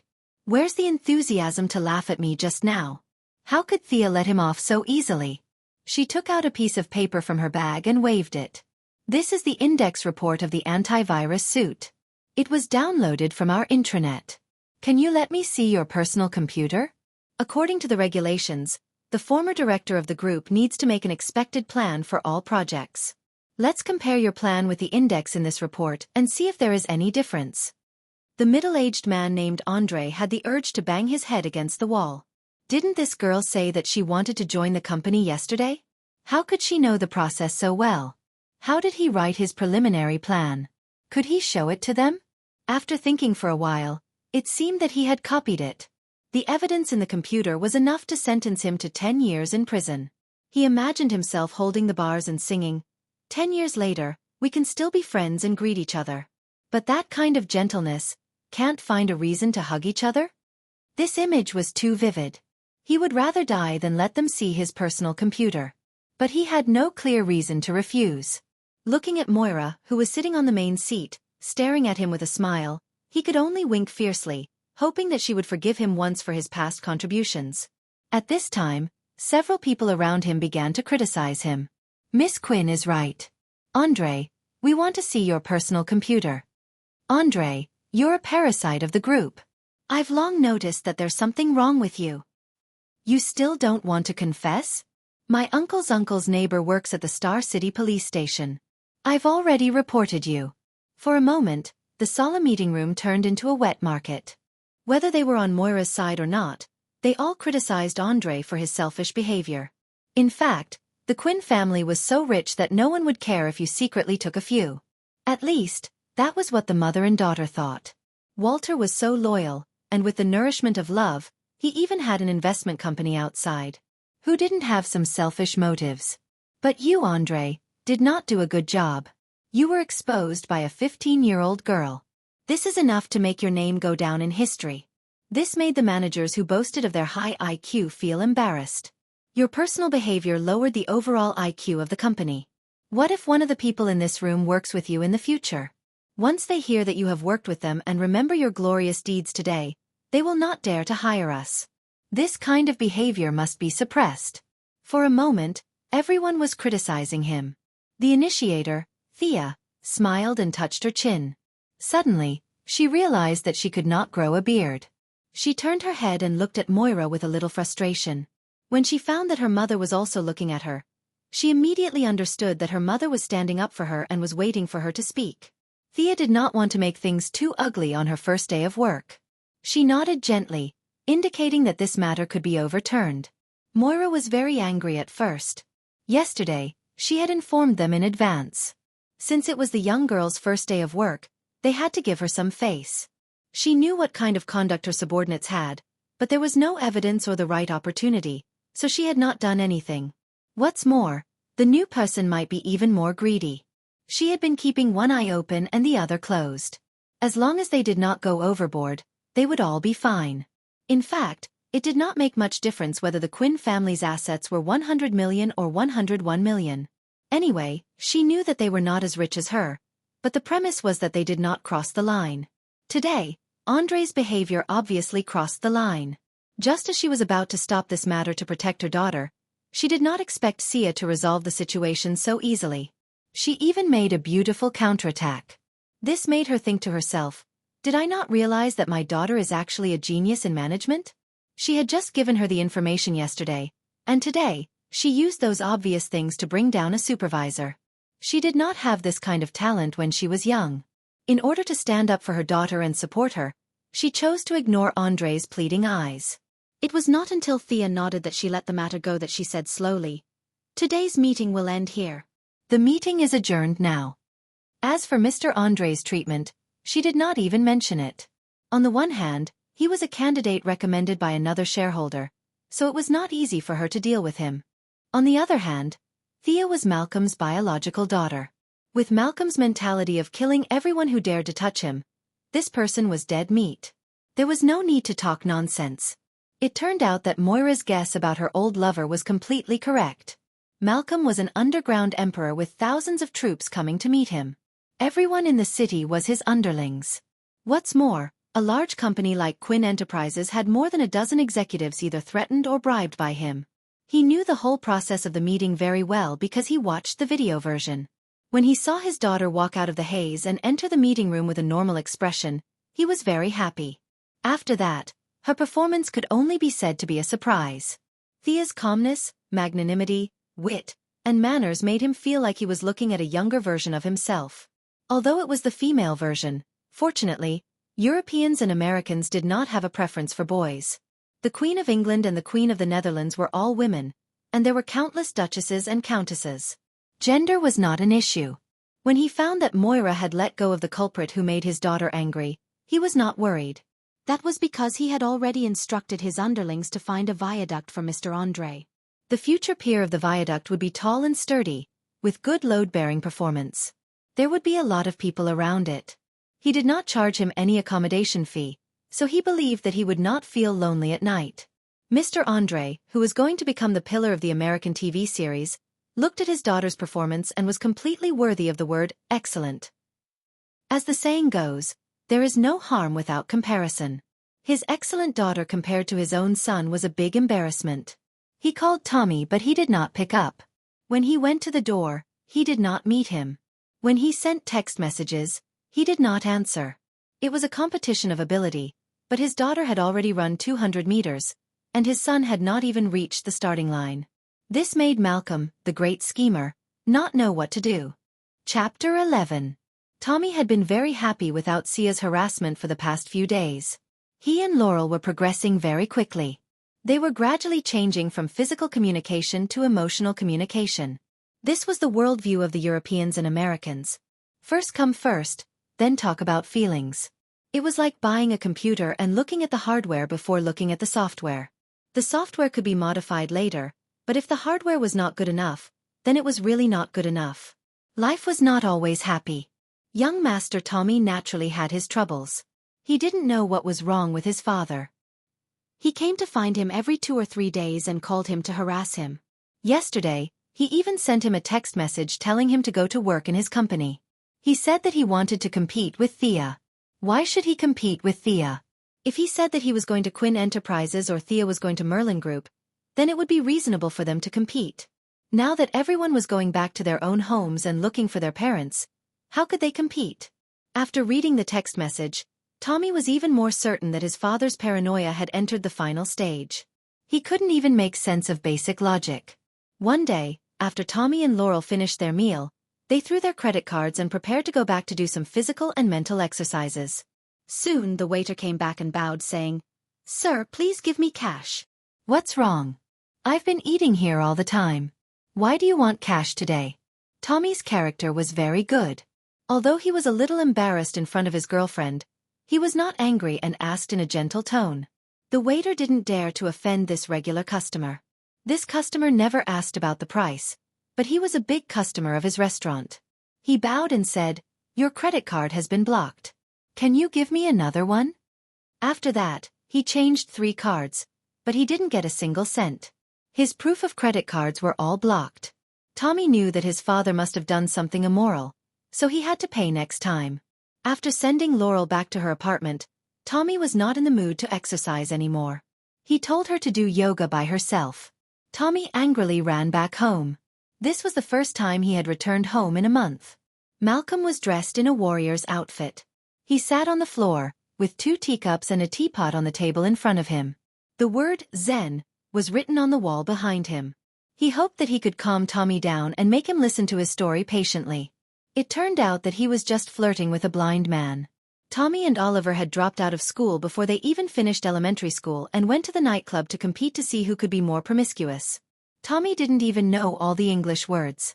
It would be strange if he could understand such a complicated Chinese word, Zen, written in a flamboyant style.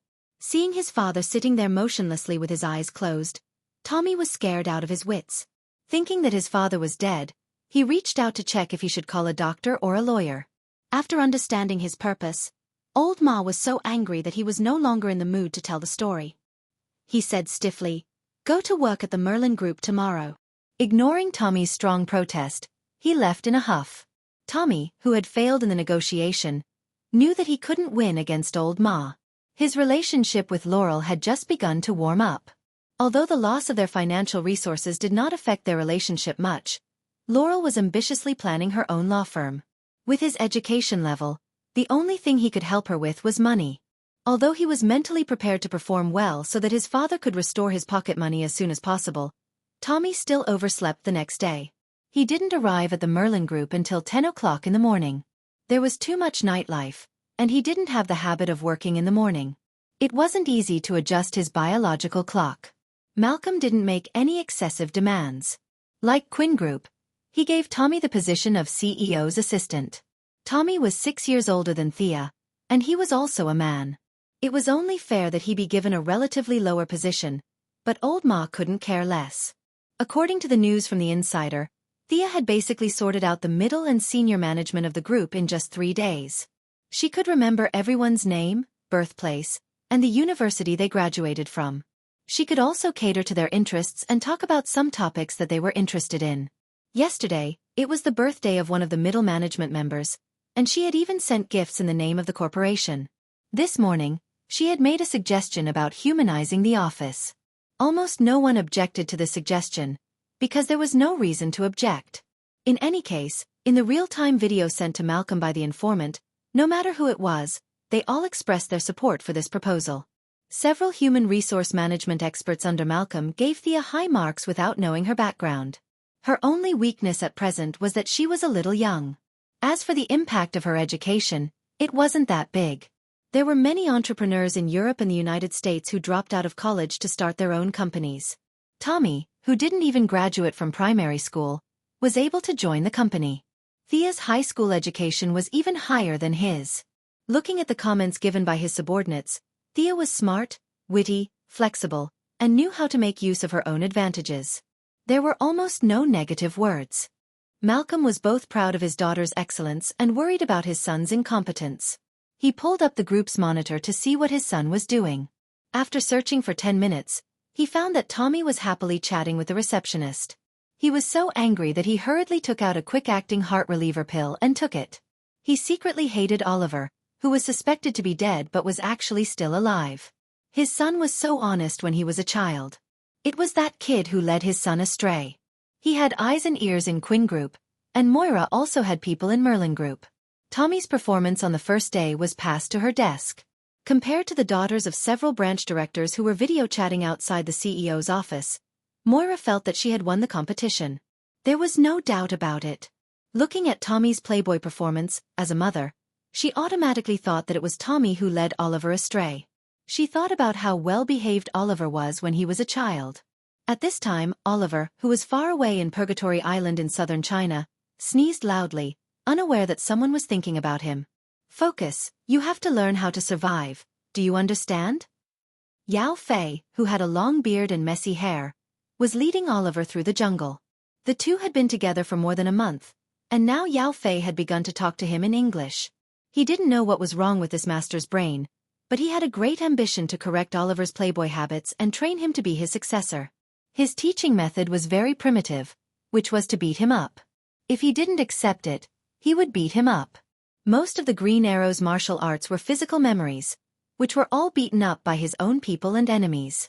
There were all kinds of beatings, being tied to a stool and being beaten on a table. There was very little real systematic learning time. The two went around in circles for a long time and caught a bird to solve the problem of breakfast. Yao Fei continued to teach him archery, but Oliver had always thought that it was ridiculous for a modern person to learn archery. He was very resistant on a psychological level. Although he didn't directly refuse to learn, in fact, he didn't dare to. Yao Fei's daughter was very well behaved and had never met such a stubborn person. He didn't have a good solution for a while, so he could only continue to beat with a stick until he learned. Chapter 12. Not knowing that his best friend was being beaten up by Yao Fei in Purgatory Jungle, Tommy only knew that he had a terrible day. Inspired by Thea, Malcolm wanted to see his son's problem-solving ability, so he kept sending his subordinates to Tommy with documents. Assistant, the president wants you to take a look at this document and give your opinion. Assistant, this is the budget for next year. Remember to report it to the finance manager after you read it. Assistant, one of our employees has been detained by the police. The legal department is asking if he needs to be bailed out. Tommy was completely at a loss. Why were there so many problems in his own company? How did they deal with them? Shouldn't they be looking for the person in charge? He braced himself and started working. Report it to the president? Wasn't that his own father? Too lazy to see him. He would deal with it last. Finance budget? There were 15 pages in total. Tommy almost fell asleep before he finished reading the first page. After washing his face, he found the bail document and prepared to deal with it himself.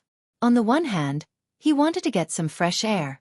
On the other hand, Detective Lance was Laurel's father, so he could be considered his son-in-law. This was the best thing to do. When he arrived at the police station, the scene of father and son-in-law crying didn't appear at all. Detective Lance had no intention of going through the back door at all. When he saw Tommy, he was reminded of Oliver, who had seduced his younger daughter and buried her at the bottom of the sea. His younger daughter was actually still alive.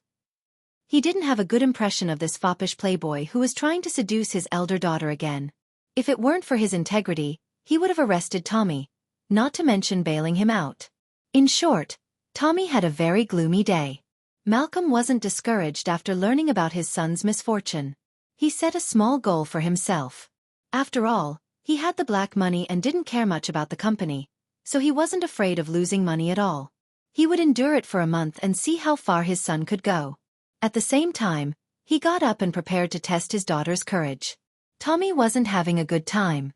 In fact, Thea was also very tired these 2 days. Because of the fusion of the two souls, her memory and spiritual power had greatly improved. She learned a lot faster than in the original plot, but the complexity of the company's affairs was a little beyond her expectations. Even Thea too. Zero could barely cope with it. In fact, one could see Moira's ruthless side. Although she loved her daughter, she also wanted to see the limits of her daughter's ability. So, she arranged the work for 3 people. Thea, who was new to the company, was able to complete the task more than expected, which made her love her daughter even more. With 2 bodyguards, Thea was walking on a small path. She had just returned from a branch in Star City. She felt that it was close to home, so she didn't take a car. While walking, she was thinking about the several things that she had to deal with tomorrow. Suddenly, she felt that she was being watched. The surroundings were too quiet. She immediately noticed that something was wrong in front of her. She whispered, "Stop." She instructed the bodyguard to check out the problem with the tree in front. Malcolm, who was hiding in the bushes in black, was shocked. His hiding skills were learned from the ninja master. It was not an exaggeration to say that he had practiced it 1,000 times.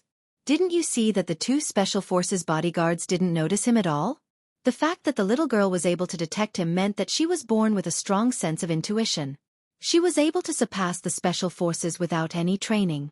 He had only heard of one person who had such qualities, and that was the world's #1 assassin, Shiva, who was once trained by the ninja master. Prometheus didn't exist in this timeline, so Shiva still had the perfect record. Malcolm threw 2 darts at the bodyguards and knocked them out. He then turned on the voice changer and stood out from behind the tree. He wanted to test his daughter's courage. After all, no matter how talented she was, it was useless if she didn't have a good temperament. Thea was shocked when she saw the bodyguards fall to the ground. A man in black stood out from behind the tree. Was he from the Assassin League? But when she took a closer look, wasn't this her cheapskate father? "I've seen TV dramas before. I can recognize you even if you wear this disguise. What is he trying to do?" She knew his identity, but she couldn't say it out loud. She couldn't go up and greet him.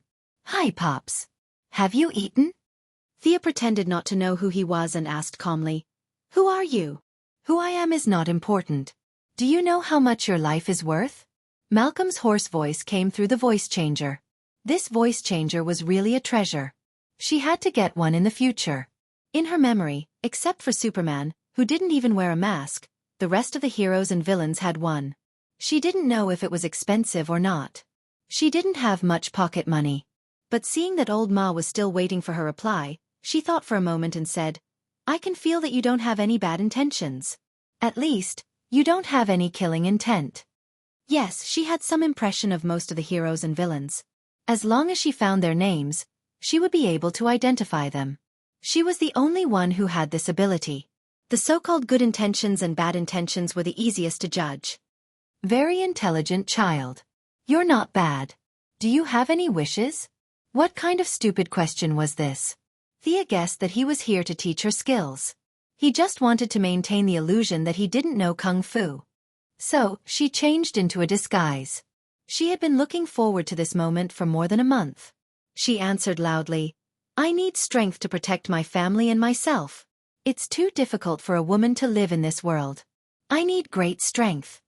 This answer was based on Thea's reference to Malcolm's previous experience of losing his wife. But it sounded different in old Ma's ears. At this moment, he felt that his daughter was too similar to him. Even their thoughts were so similar that they were almost the same. If he had such awareness when he was young, his wife wouldn't have died. He had one last question. He wanted to confirm if Thea could do the same when he abandoned his young child and company to pursue strength. Strength needs to be learned. Will you give up your wealth for this? I heard that you've done well in the company this month. You've even reached the point where everyone praises you. Can you give up these? Hearing this, Thea curled her lips in her heart. The company will be mine sooner or later. Isn't the reason why I've been working so hard these days to attract your attention? Do you really think that I'm here to liberate the productive forces, develop the productive forces, and develop the spiritual civilization for you? But this question couldn't be answered immediately. It would be too fake. So Thea hesitated for a moment and said, money can also be transformed into strength, but I need my own strength more. I'm too weak. A bullet or a knife can take everything away from me. I have to change this situation. Malcolm's wife was shot to death for a few $100s when she was doing a free clinic in the slums. In fact, Batman's parents had the same experience. Killing a billionaire for a few $100s was the current situation in the slums. One could say that they were short-sighted and ignorant, but they did hurt a lot of rich people who wanted to help the poor. The rich people with a conscience were all killed. The remaining rich people must be all bad guys. Hearing his daughter's answer and comparing it to the experience of his deceased wife, Malcolm's heart pounded wildly. He almost couldn't control his emotions. He turned and ran away after saying, "Come here tomorrow and I'll teach you." Chapter 13. Sia didn't know what was wrong with her father. She felt that her answers were quite satisfactory. After all, there were only a few questions, and she had pondered over them repeatedly for a month. Her answers should be perfect. As for why her father turned around and ran away, it might be to show her a sense of mystery. She called home and asked them to send someone to pick her up. She also asked them to take the 2 bodyguards who were sleeping on the floor away. She would have to change them next time. How could she survive if she didn't learn martial arts? Thea had no idea that her words had hurt her father at least 1,000 points.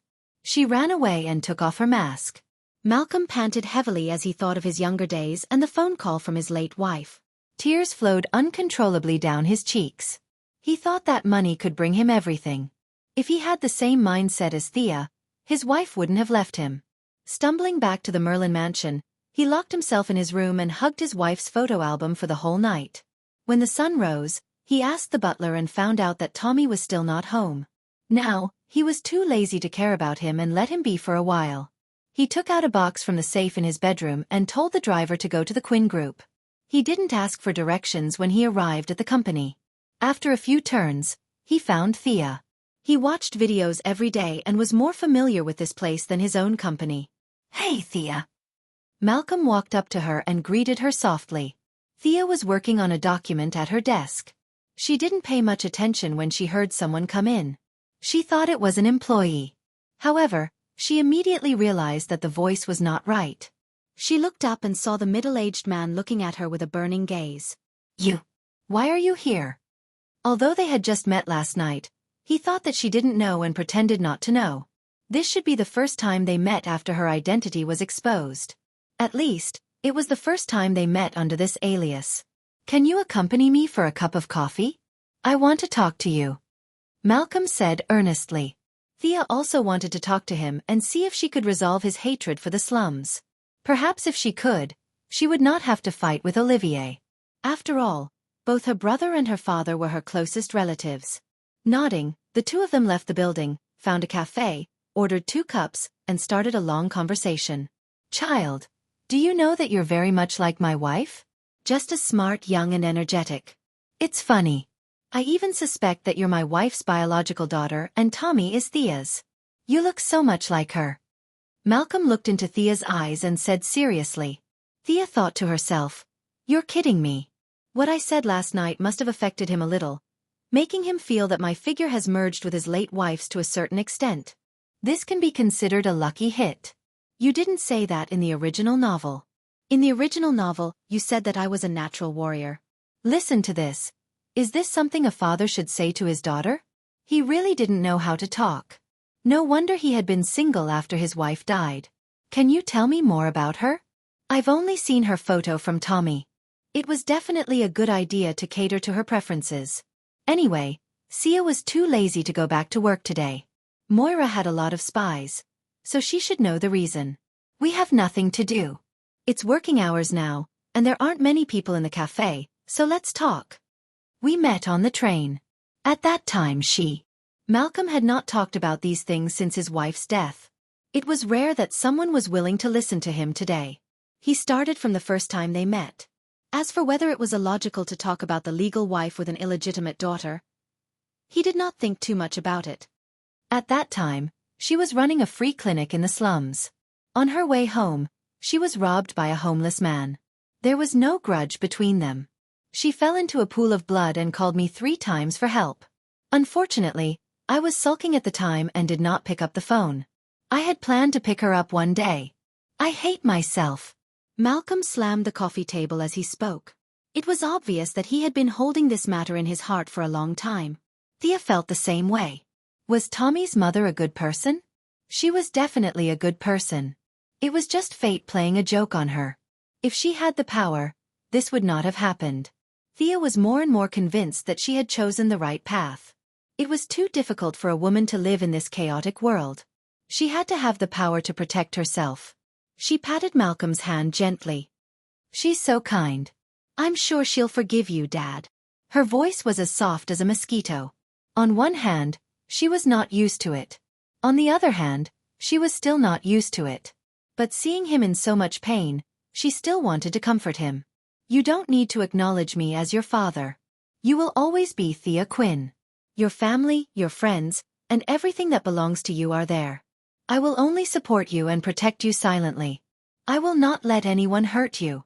Thea's face was filled with joy as she stroked Thea's hair and said, Child, I know you sympathize with me. It's okay. I am happy that you can acknowledge me as your father. You don't need to acknowledge me as your father. His words were exactly what Thea wanted. If she changed her surname to Merlin, the Quinn group would lose its inheritance. She would also have to compete with Tommy for the business. It was too troublesome. It was best that the 2 children each had their own family. She still did not know about the agreement between the 2 unscrupulous parents. Malcolm took out a box and placed it in Thea's hand. This is what I gave to my wife. Today, I'm giving it to you. I hope its light will continue to guide us forward.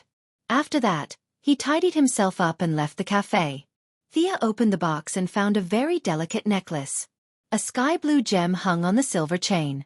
As the gem swayed, a gentle lake light flashed. There were a few inscriptions on the inside of the necklace.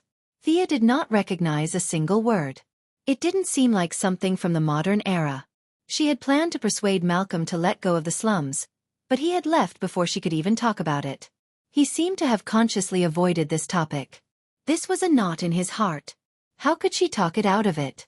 Maybe she should ask Batman? His experience was very similar to Malcolm's, except that he had lost both his parents when he was young. His final journey had led him to let go of his hatred. After thinking for a while, she gave up on the idea. Batman was too smart and too dark.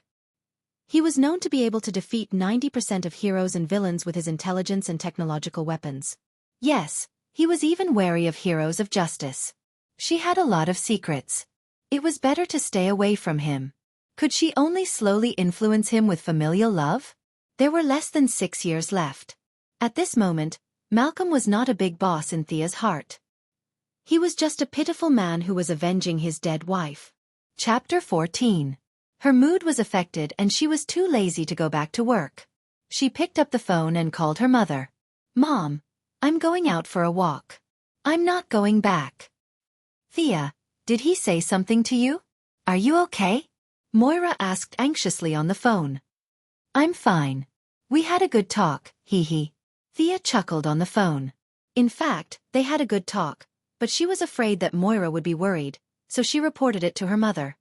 Honey, no matter what you decide, you need to know that Mom will always support you. Thank you, Mom. After hanging up the phone, Thea let out a long sigh. Her parents were not good people in the eyes of the world, but they were really good to her. In the future, she would protect their lives no matter what the cost. Thea and Malcolm had agreed to learn martial arts at night. It was still early in the morning, so she decided to go to the library to read some books.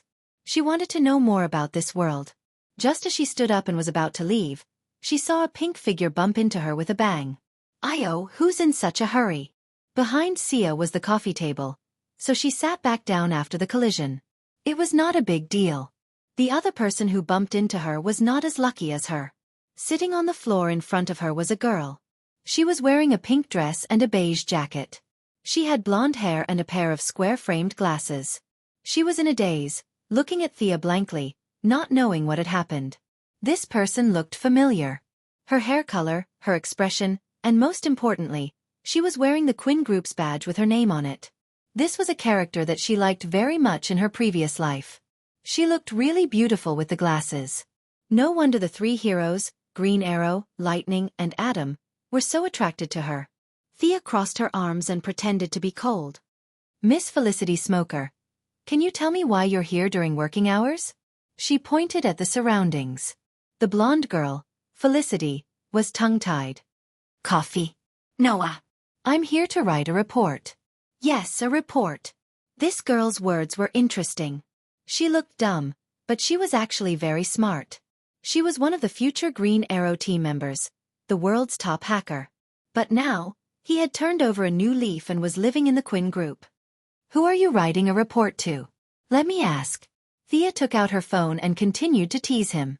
Felicity was also stunned by her determination to get to the bottom of the matter. Her beautiful eyes darted around as she pondered how to come up with a name and use her hacking skills to come up with a command. Suddenly, he realized why he had to answer. "Who was this person?"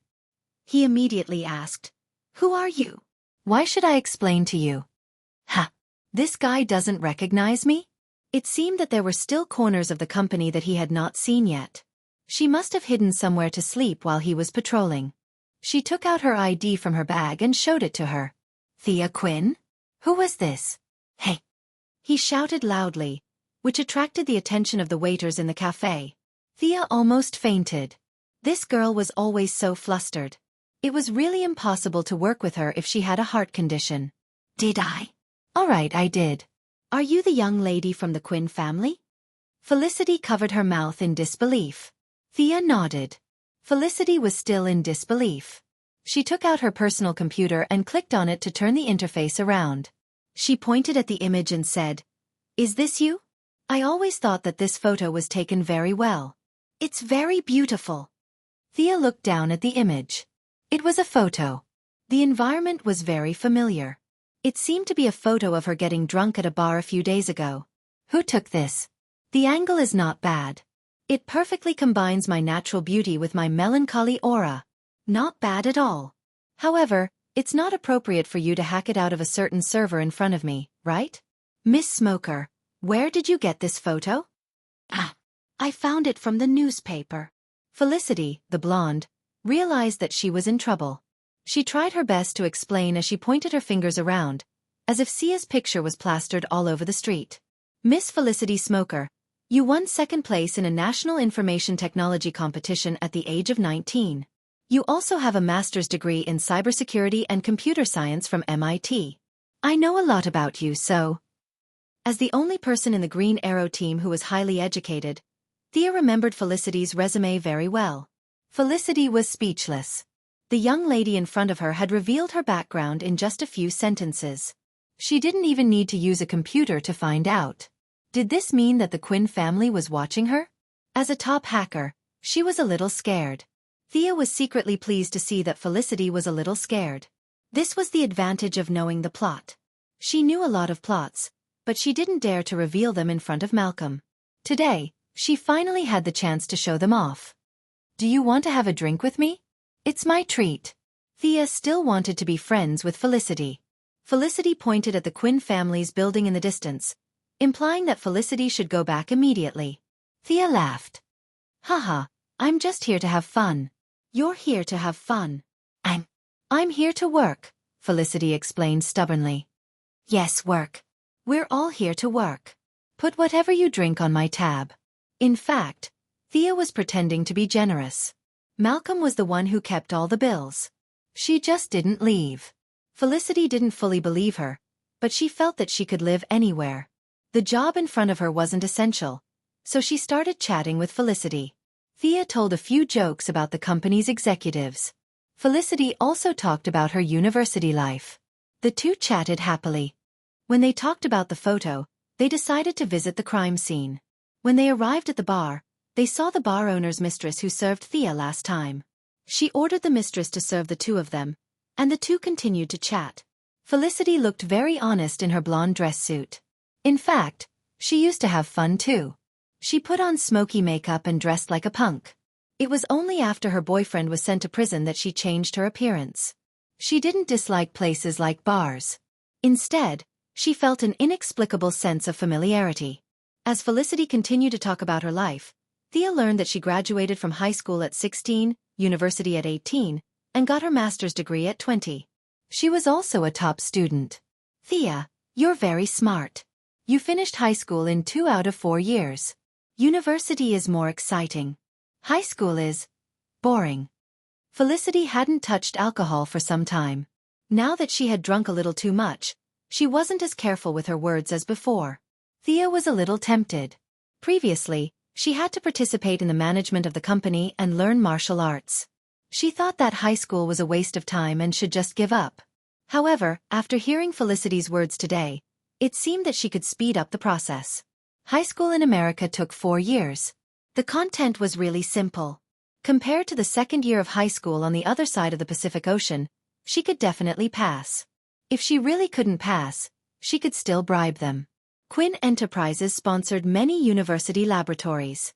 Chapter 15. The two heroines drank from work in the morning until they got off work in the afternoon. It seemed like a long time, but in fact, their stomachs were limited, and they did not drink much. After eating something, they found a room to rest for a while. Sia suddenly remembered that she still had to go to the grove to learn martial arts from her father. She was more or less stained with alcohol, and she was not focused enough. She was really in a bad state, so she called the bar owner and asked if there was a place to take a bath. "Do you think this place is a holiday resort?" Although he was unhappy, the bar owner didn't dare to say no to this important customer. He could only lead Thea to a small bath in the back and said that it was never open to the public. Felicity was about to go home when she heard that the bath was free. The bar owner saw that they had been chatting for the whole day and didn't know what relationship she had with Thea, so he didn't stop her. Thea changed into a bathrobe and entered the room. The bar owner had dug out a hot spring and built a small circle around it. The pool wasn't big, so it was cramped for 4 people. It would be best if it was 1 person, but 2 people would be barely enough. She thought it would be a private bath, but she didn't expect it to be like this. "Oh, little Thea, you're so sly. We should have come here earlier." Felicity poked her head out to take a look. When she saw that there were no outsiders, she quickly took off her clothes and jumped into the pool to enjoy herself. "Wow, she has a great body," Thea whispered. Felicity found that Thea was still in a daze after a while. She grabbed her hand and said, "What are you looking at? Come down. You can't take a bath in a hot spring after drinking. I heard it's bad for your health."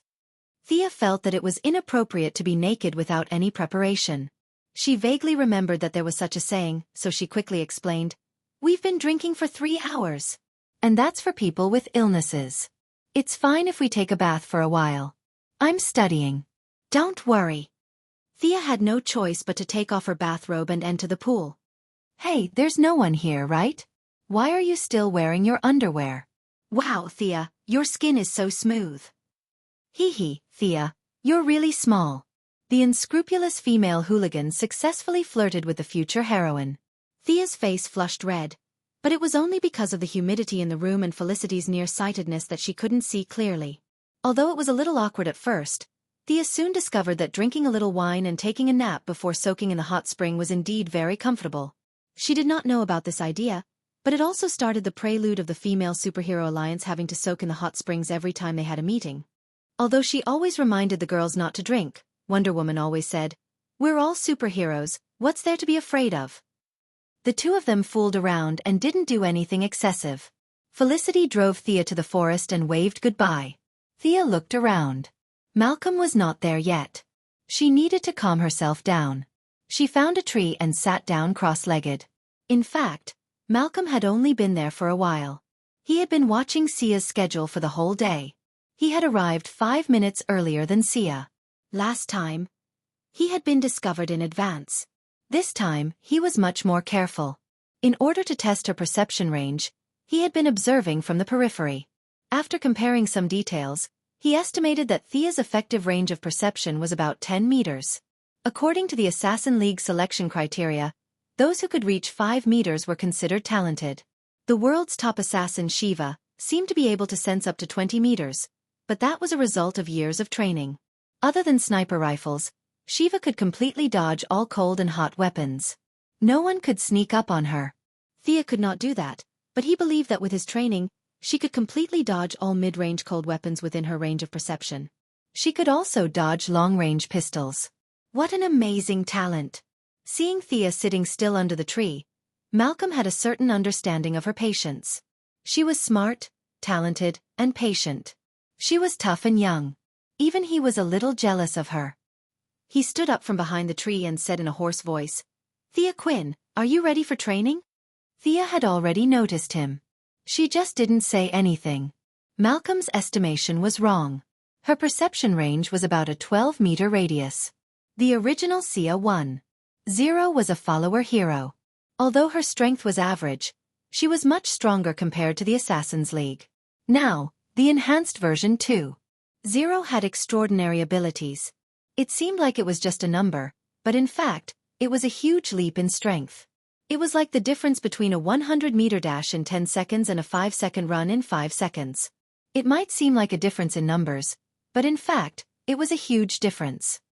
"I'm ready. Please teach me. I'm not afraid of hardships." "Very good. I've seen your determination. You can call me Black Arrow. I'll teach you all kinds of fighting techniques in the future. What do you want to learn first?"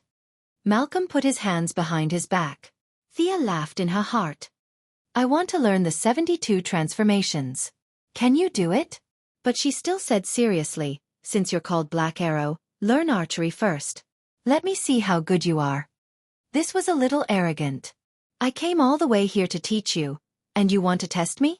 If it was another hero of justice, he might have just left. But Malcolm was a big villain. He liked it when you had a little temper. He looked down on you when you were a yes man. He took out a tennis ball from his backpack and handed it to Thea. He asked her to throw it at him randomly. Oh, in the original plot, Oliver seemed to have practiced this too. You guys are really from the same origin. Ninja Master taught Old Ma, and Old Ma taught him. Was he a third-generation disciple? Compared to his brother, Ninja Master taught his daughter Talia, and Talia passed it on to Yao Fei, and Yao Fei taught his daughter. Oliver and Yao Fei's daughter had a go in the water, and he learned the essence of archery with a flash of golden light. He should be a fifth-generation disciple, right? Fortunately, foreigners didn't care about seniority. Otherwise, his brother wouldn't be able to greet him in the future. Ninja Master had lived for more than 800 years. He was known as the #1 gardener in the DC world. As a supervillain who couldn't be killed, he had nurtured countless superheroes. This was a sad story. Thea wasn't in the mood to sigh for Ninja Master. She took out a tennis ball and threw it up high. At the same time, she carefully observed Malcolm's feet and movements. Bang! The black arrow nailed the tennis ball into the tree trunk. This was a difficult move. It was much more difficult than Oliver's shooting at the wall. After all, she had to accurately calculate the landing point of the arrow on the tree trunk. Otherwise, it would not look good if the arrow flew far away. No wonder Old Ma had beaten Green Arrow so badly in the first round. He was indeed stronger than Green Arrow. Next, Thea continued to throw the tennis balls high and low. Malcolm was in peak condition, and it was as if he had the help of God. Bang! Bang! Bang! Bang! Every arrow accurately hit the center of the ball, and the 9 tennis balls were nailed to the tree trunk one by one. Amazing! I'll learn this, Thea said with her eyes shining. Phew! Old Ma secretly let out a sigh of relief. In fact, Old Ma was a little better than usual today. After all, he was in his 40s and was not the kind of person who practiced martial arts since young.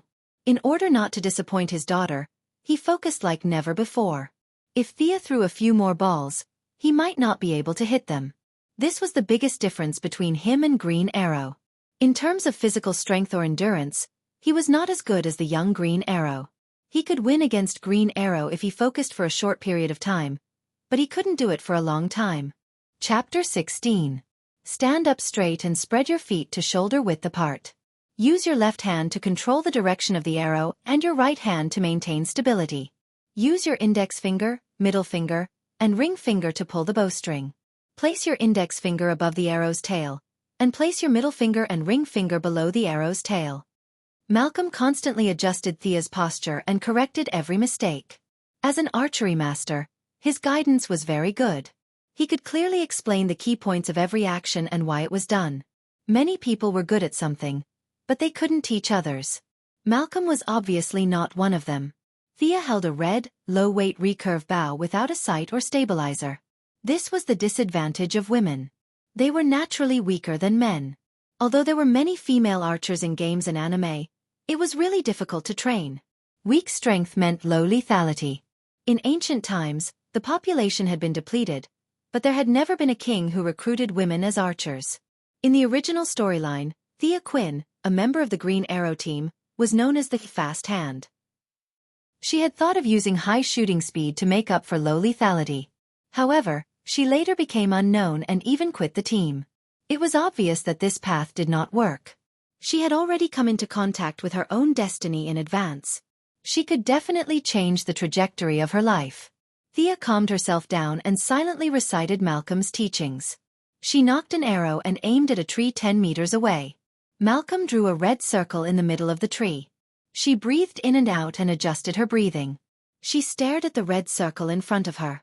With a whoosh, the arrow flew out. Thea, who was highly focused, had a feeling that part of her body was following the arrow's trajectory. The arrow was bound to hit. With a muffled thud, the arrow was firmly nailed to the inside of the red circle. It was very close to the center. According to the competition results, it was at least a score of 7 or 8. To be honest, Malcolm was a little jealous of such a good result for the first time. When he was trained by Ninja Master, he had to practice for 3 days without sleep to reach this step. Afraid that his daughter would be proud, he found another target 20 meters away and gestured for her to shoot. As expected, Thea missed her target, but the deviation was smaller than Malcolm had expected. The arrow brushed past the tree trunk and flew away. This time, Old Ma felt much better and began to carefully explain the precautions. In fact, Thea's first shot was not a result of her own mastery of archery. Instead, she had used her extraordinary perception to predict the outcome. The entire 10-meter range was within her perception, and as long as she concentrated, she would be able to hit the target with 100% accuracy. This was not a special ability. In reality, when many people shot three-pointers, they knew that the ball would hit the target as soon as it was released. It could only be said to be a very mysterious feeling. However, 20 meters was out of her cheating range. Although she could still guarantee her accuracy for the first 10 meters, she missed the last 10 meters as expected. As expected, she was still far away from those cheaters. For example, Prometheus had a helmet that could download all the pugilist's martial arts. With a light click of the mouse to search for the target, he would be able to learn it immediately. Learning martial arts from the Matrix was as convenient and fast as learning martial arts from Neo, unlike him who had to train hard. Where did he find that helmet? It wasn't mentioned in the manga. She patiently listened to Old Ma's explanation. She had to say that it was really good. He explained the key points and habits in simple terms. As expected of an outstanding senior student who graduated from Hogwarts School of Magic and Wizardry, no, Nanderbart School of Martial Arts, Thea absorbed the knowledge like a sponge.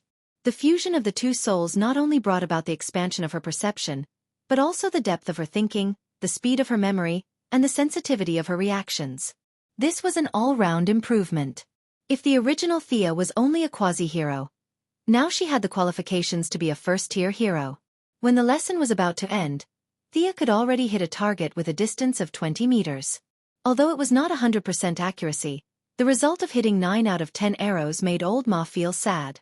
This was the first night of teaching. When he was at this stage, he had to practice for a week with a sore back and cramps in his legs. It was good to be young. He silently found an excuse for his daughter's lack of qualifications and escorted Thea to Ryan's mansion from afar before returning home. When he got home, he changed into casual clothes and asked the butler, "Is Tommy back?" "No, it's just a phone message that needs to be dealt with. the butler answered honestly. Humph, Malcolm snorted. What could have happened to him? He must have seen that he was not at home today and went to fool around with Laurel again. For a moment, he felt helpless.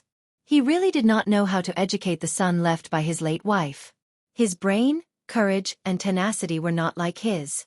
If he did not believe that his late wife would not cheat on him, he would have doubted that this was his son. Especially when compared to his daughter, it was even more obvious. Actually, everyone had talent, it was just a matter of whether or not you were able to discover it.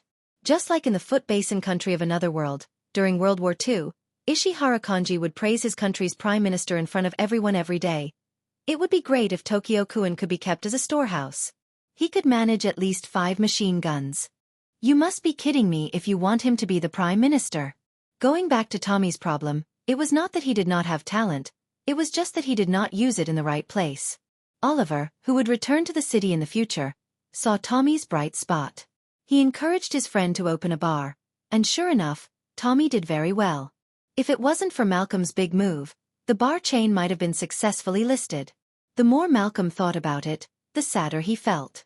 Looking at his wife's photo, he recalled the bits and pieces of the past. In his heart, he decided to wait for him for another half a year.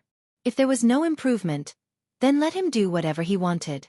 He would guarantee that he would live a happy life and not have to worry about food and clothing. When Thea returned home, she found Moira waiting for her in the living room. She gave her mother a big hug and said, "Mom, I'm back." Moira got the news that Malcolm was looking for someone to train her daughter, but she did not know that the person was himself. She was worried that her spoiled daughter would not be able to endure hardships, but she was also afraid that the person would hurt her daughter badly. So she had been waiting in the living room. Deep down, she did not think that it was necessary. Their family was rich, and they could hire any kind of bodyguard. Why did she have to train herself? Seeing her daughter come back happily, she felt that it was necessary to confirm her daughter's thoughts. If you're tired, don't go tomorrow. Mom is very worried about you. Looking at her mother's worried eyes, Thea put on a strong front. I'm not afraid of hardships, Mom. I'm afraid that I can't protect you and this family. My poor child, I've said that I will respect any decision you make. If one day you don't want to learn, you must tell Mom, okay? Moira said seriously. Okay, I know. Thea smiled and nodded. The mother and daughter hugged each other and walked into the bedroom. Chapter 17. Lying on the bed, Thea knew that her mother disapproved of her decision. She just followed her heart and didn't say anything. But she didn't know how dangerous this world was and how many times she was woken up from her dreams. From the information gathered from all sides, Superman and Batman, these two big shots, had already fought several times. The official statement was that both of them won and lost. What did that mean? It meant that Superman was already in the Iron or postmodern period. Otherwise, no matter how big Batman was, it would be impossible for both of them to win and lose. Just look at the Silver Age Superman and you will understand. He could blow out a star with a breath, destroy the solar system with a sneeze, pull a dozen planets with his own strength, exceed the speed of light, faster than the Flash, break the barrier of time and ignore karma to kill his own mother. Looking at the above description, isn't it a bit familiar? This is the strength of the main character in the last 2 chapters of a fantasy novel. Brother Superman appears at this level. Are you afraid? Even a Super Saiyan is not his match. How can Batman fight with such conditions? So now Superman must be in his weakest state. In fact, Thea was not afraid of Superman being too strong. She was afraid of Superman being too weak. If there was a Silver Age Superman protecting Earth, it would definitely be a peaceful situation. There would be no villains jumping out to court death. She would be a beautiful CEO and play games with Felicity when she had nothing to do. Unfortunately, this is an era where demons run amok. If wealth can't be transformed into strength, it is like a castle in the air, it will scatter with a light touch. I should pay more attention to the corporation's weapon research and development department. There must be the equipment I urgently need. Maybe I can be a DC World's Iron Man? Sigh, I'm dreaming.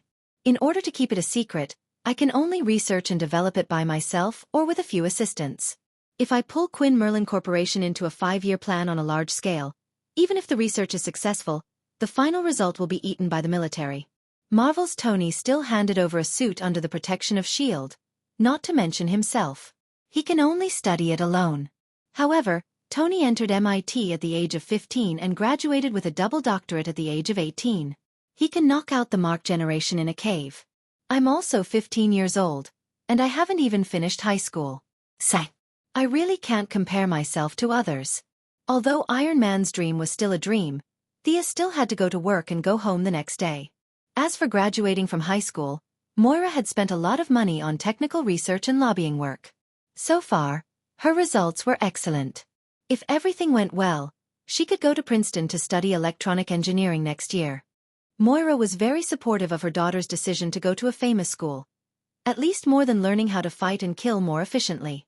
As for why she chose to study engineering instead of biomedicine, which was more female, she didn't think too much about it. There weren't many women in the United States who studied mechanics, but it wasn't that there weren't any, so it wasn't surprising. Malcolm was indifferent, but he also helped to smooth over some of the connections. After all, it was always good to learn more. At the same time, he wondered if his son was such a jerk because he didn't study enough. Should he let his son join the school too? But after seeing Thea's SAT results, he gave up the idea. With Tommy's elementary school level, it was better for him to stay in Star City and not go out and embarrass himself. At this time, Thea still didn't know that she had inadvertently caused some trouble for Tommy. She was patrolling the corporation's weapon research and development department. To put it nicely, it was an inspection, but to put it bluntly, it was a stroll. Dr. Hoffman, what's this? Thea asked, pointing at an object that looked like a helmet that was similar to Magneto's belt. The white-haired old man beside her was actually dissatisfied with the young lady's visit. However, after the mysterious disappearance of the director, Andre, the whole department had to be coordinated by him. He didn't dare to offend the future successor of the company. So he said vaguely, "This is a positioning helmet. You can think of it as something like a radar." In fact, this thing was completely different from a radar. But he was afraid that the young lady would ask him questions, so he casually came up with a term that everyone knew, hoping to fool her quickly. Radar. Thea was a little confused. Looking at the round thing, it felt good to touch. This had nothing to do with a radar. This was another person who was bullying her because she didn't study enough. She automatically ignored the words about radar and focused on the question in front of her. You said it's a positioning helmet? How do you locate it? Dr. Hoffman was a little depressed. He was too honest. How could he say the actual name? Any normal person could see that there was a problem. He could only honestly say, it's calculated using a probability distribution algorithm. In his heart he thought, I'll show you what I'm capable of. Thea had indeed never heard of such a profound term, but she still asked politely, can you calculate something? The old man was too lazy to talk to her. He said in a low voice, calculate the surrounding biological electric field. Thea said that she had read a few casual books, so she understood this term. Is it like a shark? Is this a passive electric field positioning method? Wow, this young lady is good. Shouldn't children this age be drinking in bars? The old man did not expect the young lady of the group to know the key to his research and development. His interest was immediately piqued, and he began to talk about his proud work in detail. Miss Quinn, you're right. We studied the predation patterns of sharks. They're huge and their eyesight deteriorates severely. Over a long period of evolution, they can control a special kind of bioelectric field. They can analyze the situation of the food around them. If they encounter a fleeing target, they can pursue the target within 10 kilometers. We developed it in reverse from this characteristic. Listening to the old man's explanation, Thea understood it in gaming terms. It was a bit similar to a hunter's mark. As long as the target was not dead, they would always be able to see it on the map. It's quite advanced. Would he be able to use this invention? The old man was very happy to see Thea listening to his explanation with great interest. This young lady was the one who valued him the most among the group's executives. After all, his team had been researching for many years and had produced a lot of results. However, it was a joke to say that they could make money for the group. At least he himself did not see any effect on national production. Every year, he asked for money but could not produce any results. The old man had always felt guilty towards the group. This is an underwater lighting device. The devices on the market can only illuminate 100 meters, but ours can illuminate up to 500 meters. This is a miniature missile. It can be used to attack land and air. Although the size is smaller, The range is also shorter. We're still improving it. This is an emergency equipment. It can be remotely controlled at 400 kilometers per hour. It can transport about a ton of supplies. This is... Thea's eyes were opened as she listened to the old man's introduction. However, many of the things had no commercial value. After looking at them repeatedly for a long time, only the underwater searchlight could be sold for a little money. However, the buyers were too small. They could only earn a little money. It was too difficult to make a profit. Chapter 18. Throughout the day, Thea had a general understanding of the Weapons Research and Development Department. It was too scattered and disorganized. Whatever came to their mind, they would research. Although she wanted to do something, she could not take the equipment away. This was the disadvantage of the modern corporate system. Every aspect was fixed. Even if she became the CEO, she could not do it. After all, this was the company's property, not her own. Batman's equipment was also cheated out by him and the company's CEO. He seemed to have done something like robbing her own equipment. At that time, she thought it was funny when she watched the movie. But when it came to her, she was depressed. She could not tell the warehouse manager that she would take 2 missiles to make the work more humane. Your submachine guns look good. Give me 5,000 bullets to decorate my office. Besides, there was no place for her to process these things. Maybe she could use the Quinn Steel Manufacturing and Welding Factory in the future Oliver base? That would not work. Moira was watching her too closely. She did not have the time. In the next few days, Thea kept visiting the Research and Development Department. It was good that she could not get her hands on the weapons. Dr. Hoffman did not raise any objection to the young heir of the group who did not like jewelry banquets and preferred explosives and rockets. The two chatted from time to time, and the days passed slowly. Moira naturally knew her daughter's whereabouts. She just thought that her daughter had not completely recovered from the trauma. Otherwise, which daughter would like airplanes and artillery? Malcolm, on the other hand, did not think that it was a big problem. He was already halfway insane. All he did was to confirm some of the weapons that his daughter was interested in. According to the intelligence of his subordinates, she was only interested in high-tech weapons of mass destruction. What was she trying to do? Was she going to destroy the world? He just wanted to destroy the slums. Did his daughter inherit his blood and was more radical than him? Finally, on this day, Thea and Dr. Hoffman discussed the mid-range missiles for the whole morning. Moira could not sit still anymore. She was going to find something for her daughter to do, which was commonly known as adding more responsibilities. Thea, take a look at this document. The group wants to expand the software department? That's good. Let's do it. Thea was puzzled. Why was she looking for her? I'm going to let you be in charge of the establishment of the software department and its later operations. Moira thought to herself that Quinn Enterprises was a tycoon in the steel industry. The capital and personnel were basically all in the industry. The software department was just an empty shell. You can take your time to work on it. Moreover, it was useless no matter how hard one tried to create software. At least, that was what she thought since she had never seen artificial intelligence before. Thea didn't have as many thoughts as her. She only knew that she finally had some power. She was no longer a backpacker. Being an assistant sounded nice, but her job was too messy and too passive. It didn't suit her personality at all. Now, she could finally stand on her own and be the boss. It was worthy of celebration. Then where do I work? All the rooms in the group were occupied. Thea had been here for so many days, but she didn't see any sign of the software department in the room. You can find your own office in the house under the group's name. Everything depends on you. Let me see your ability, Moira said encouragingly. Was this for real? Thea felt that there was too much good news today. Independence? Pick any place? Needless to say, the future Green Arrows base was mine. She could ask him to find another place later. But now, she couldn't directly say that she wanted to go to a certain place. She needed to pretend to go there and observe. So she said, I understand. I'll work hard to achieve results. Receiving the order to transfer 10 employees to set up the software department and the rest of the staff could be recruited by themselves, Thea hummed a song and left the president's office happily. Seeing that her daughter didn't look dissatisfied, Moira felt relieved. Why did she say again? Because her daughter was too strange. She worked hard, studied hard, and was so motivated that it was scary. Look at Tommy. He was as good as always in the Merlin group. When he had nothing to do, he would flirt with the receptionist. He had never said anything as scary as practicing martial arts or researching missiles.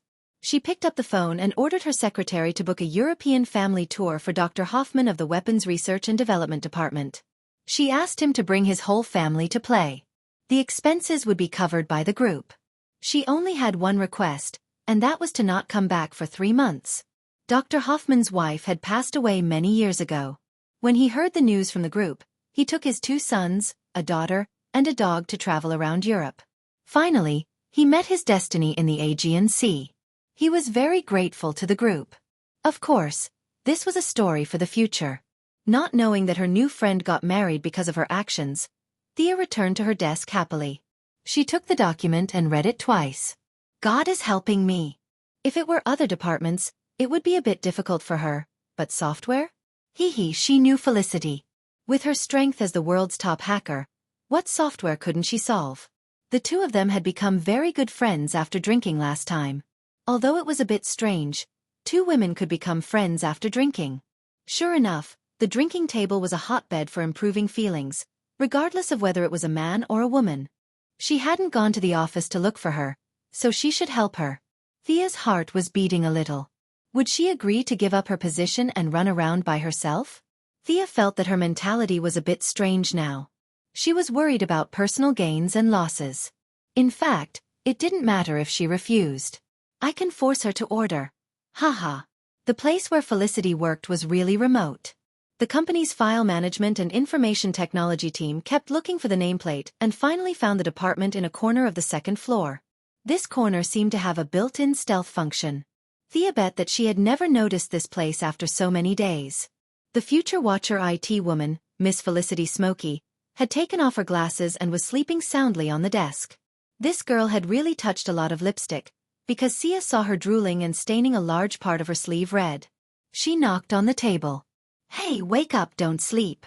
Miss Smoker opened her eyes in a daze and looked at the person in front of her for a long time. She put on her glasses and looked carefully for a long time. Thea? Off work? Looking for me for a drink? Damn, is this girl a drunkard? There was no such hobby in the storyline. Isn't she an otaku? She didn't think about it carefully and blurted out, Felicity, are you willing to go with me? Felicity's expression was one word. Stupefied. She was dumbfounded and murmured, Are you confessing to me? I have to think about it. Thea almost went crazy. How can you understand my English this way? What's wrong with your brain? After thinking about it carefully, she couldn't blame her completely. She seemed to have asked a question. Chapter 19. Thea hurriedly clarified. That's not what you meant. It's like this. She rambled on.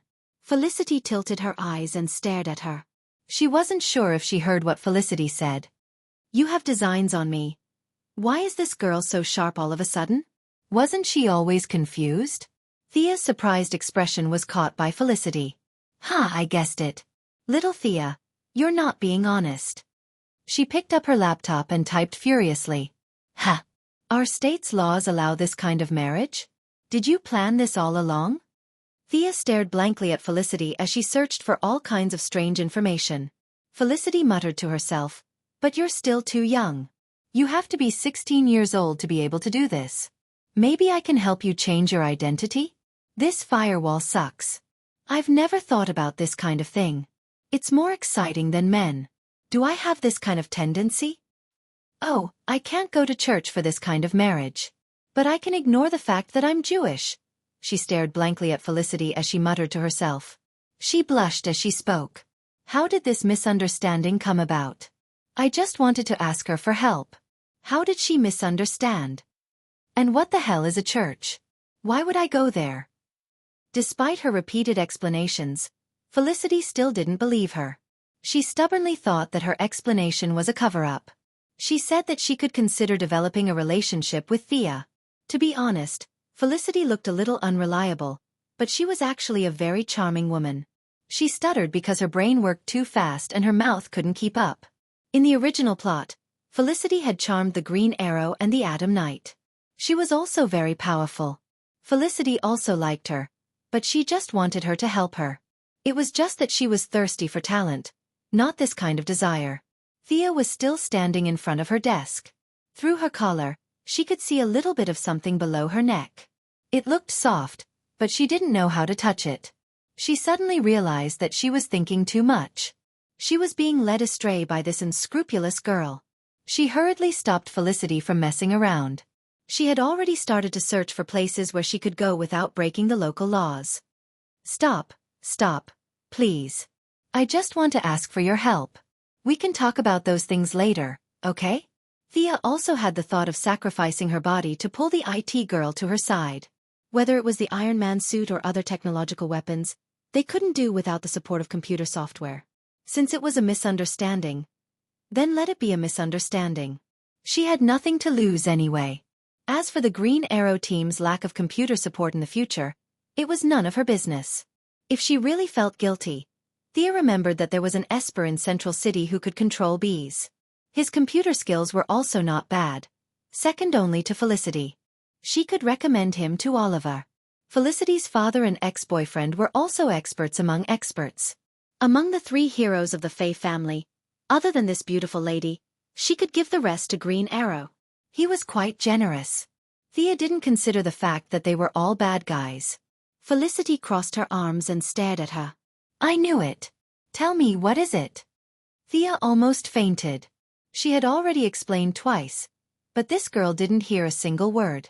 She was so immersed in her own fantasy that she didn't even hear what she was saying. She could only tell her about the establishment of the software department again. Fearing that she wouldn't believe her, she also showed her Moira's order. Felicity pointed at herself with her mouth open. Me? What can I do? At this time, she had just left her previous life as a hacker. Although she still hacked occasionally, it was more of a habit. She didn't know what she should do in the future. Thea originally planned to do it alone, but then she found that there were too many problems. There were too many things that she couldn't do on her own. At that time, the first person she thought of was Felicity. She was definitely a good person. Although it was a little early, the timing was good. It was the right time to tell her about her plan. Whether it was trust or friendship, it was mutual. Connecting her mobile phone to Felicity's computer, Thea kept telling her about her plan. Through the conversation with Dr. Hoffman, she had figured out the purpose of most of the equipment in the weapons department. She found a few technical props that were not a threat to society, and combined them together to create the thing on Felicity's computer. Originally Marvel's Green Goblin skateboard, Thea was going to dye it red and change its name to Red Arrow Skateboard. Originally, Sia Quinn had 2 nicknames, Red Arrow and Quick Hands. Quick Hands sounded like a thief, which didn't sound good. She decided to stick with Red Arrow. At least, that was what she, who had trouble with naming, intended to do. Using the emergency equipment she had seen before as the main body, she modified it. It could withstand a load of 400 kilometers per hour and could float and fly. It completely met her requirements. She removed the remote control system and changed it to brainwave control. This required another piece of equipment, which was the shark positioning helmet that was previously introduced. It retained the positioning ability and reversed the memory of Sia's biological electric field to achieve the use of brainwave control. This required Felicity to write a large number of programs to control it. The last thing she needed was to make Mr. Andre become a Jinchuriki's antiviral suit. Thea calculated that this suit could withstand the pressure of 400 kilometers per hour on the internal organs. As for the weapon system, it could only be a simple version of the Red Arrow skateboard. It could only be used as an excuse. However, the purpose of the missiles was too simple. Sia could not think of any other uses for them except for killing and arson. She really had no excuse to ask for them. She was just 15 years old and didn't even have a gun license. What was the difference between the 2 missiles and the T-egg when Moira asked her to compare them? Even this simple equipment had taken Thea a lot of effort. As for Mr. Tony Stark being able to knock out a Mark I from a pile of scrap metal in a cave, Thea could only think that God had given him a cheat, because it did not conform to objective laws. Even a genius had a limit. Felicity carefully looked at the blueprint and looked at Thea with her big eyes. Cool. This invention is perfect. You're so smart. Let's start now. This girl could become friends with that funny Cisco Ramon in the future. She was also a person who was passionate about technological weapons. As the saying goes, although you love makeup, you love weapons more. Although the plan was very detailed, she could not just do it. What should be hidden still had to be hidden. Felicity could be trusted, but it did not mean that others could be trusted too. The two first drove to Quinn Enterprises Steel and Welding Company, which had been abandoned. Thea planned to make it her territory in the future. There were still a lot of facilities on the ground here, such as various processing equipment and welding machines piled up on the ground. Chapter 20. This factory had a very large basement. Jianghu did not know why this facility was built in the first place, but now Xia had taken advantage of it. After picking a few pieces of light but still usable processing equipment and welding machines, the two women lifted the large pieces onto the cart with great effort and dragged them into the basement while stumbling. Fortunately, both of them were European and American women, so they were quite strong. At least, they were stronger than the Asian women in the same world. Felicity looked like an otaku, but she was actually quite fleshy. She gritted her teeth and glared fiercely. Xia had been training with old Ma for half a year, and her strength had increased a little. Of course, Felicity was still the main labor because she was older. After installing the equipment and debugging them, Thea had been reading books on processing recently. She did not want to be a level 8 fitter or level 9 welder like Tony, but for the future Iron Man armor and the current Red Arrow skateboard, she did not need to be proficient in these basic skills. The door to the basement was sealed and disguised. In the future, the outside area would be the office of the software department and the secret room would be their secret base. The two women leaned against the wall and panted heavily. Xia was impressed by Oliver. Even though there were two of them, he was still as tired as a dead dog. After all, he was going to do all this work alone in the future. His arms were indeed strong. Felicity said without enthusiasm, "I'm so tired, Thea. Let's go to the hot spring." "No way. We still want to go." Thinking of the previous experience, Thea was a little scared and a little excited. "Why am I so excited?" She sternly rejected this corrupt behavior and said that she had to go back and report to Moira. He instructed Felicity not to slack off. Although it was just a cover and they weren't planning to do anything, the basic framework had to be set up. The task of finding software engineers was handed over to Felicity. After all, she was a top-notch hacker, and he believed that those who were chosen by her were of a certain standard. In the next few days, Xia was as busy as a bee. She took out the few pieces of equipment that she needed and came up with all sorts of excuses. At the same time, he reported to Moira that the software department needed a powerful computer and approved a large sum of money. After another round of black accounts, he installed a set of powerful servers for Felicity in the secret base. This made the former hacker, who was now an otaku, extremely excited. Indeed, only when one had something and then lost it would one feel that it was precious. He looked at Felicity's bright smile. She wouldn't object to doing something embarrassing, right? Thea took out a bucket of paint, 2 brushes, and a spray can. She told Felicity to clean up the room, 1 wall for each of them. Thea felt that she had a bit of an obsessive-compulsive disorder. Perhaps the future Oliver did not care about the environment and stayed in such a dirty place for more than a year, but she could not bear to see it. The existence of the secret chamber could not be exposed, so only the two of them could do the job of painting it. Felicity, who was happily playing on the computer, did not expect this scene. As a master's student at MIT, she had to do such a promising job like renovation. Thea had been to her apartment before. This girl was very lazy. She would only empty the trash bin when it was full. If no one pushed her from time to time, she would be able to eat and wait for death for the rest of her life. Felicity, who was on the verge of a mental breakdown, didn't reject the suggestion of painting the walls. In her eyes, this was something she could choose not to do. Based on her usual personality, she wouldn't have done it. However, when she saw Xia rolling up her sleeves and painting the walls, she could only reluctantly change her clothes and accompany Xia to grind the equipment. No, it was to paint the walls. Felicity murmured while painting, moving machines, installing doors, painting walls. What happened to the advanced weapon modification? Liar. Thea lowered her head and pretended that she did not hear her. The environment was too messy, and she could not stand it.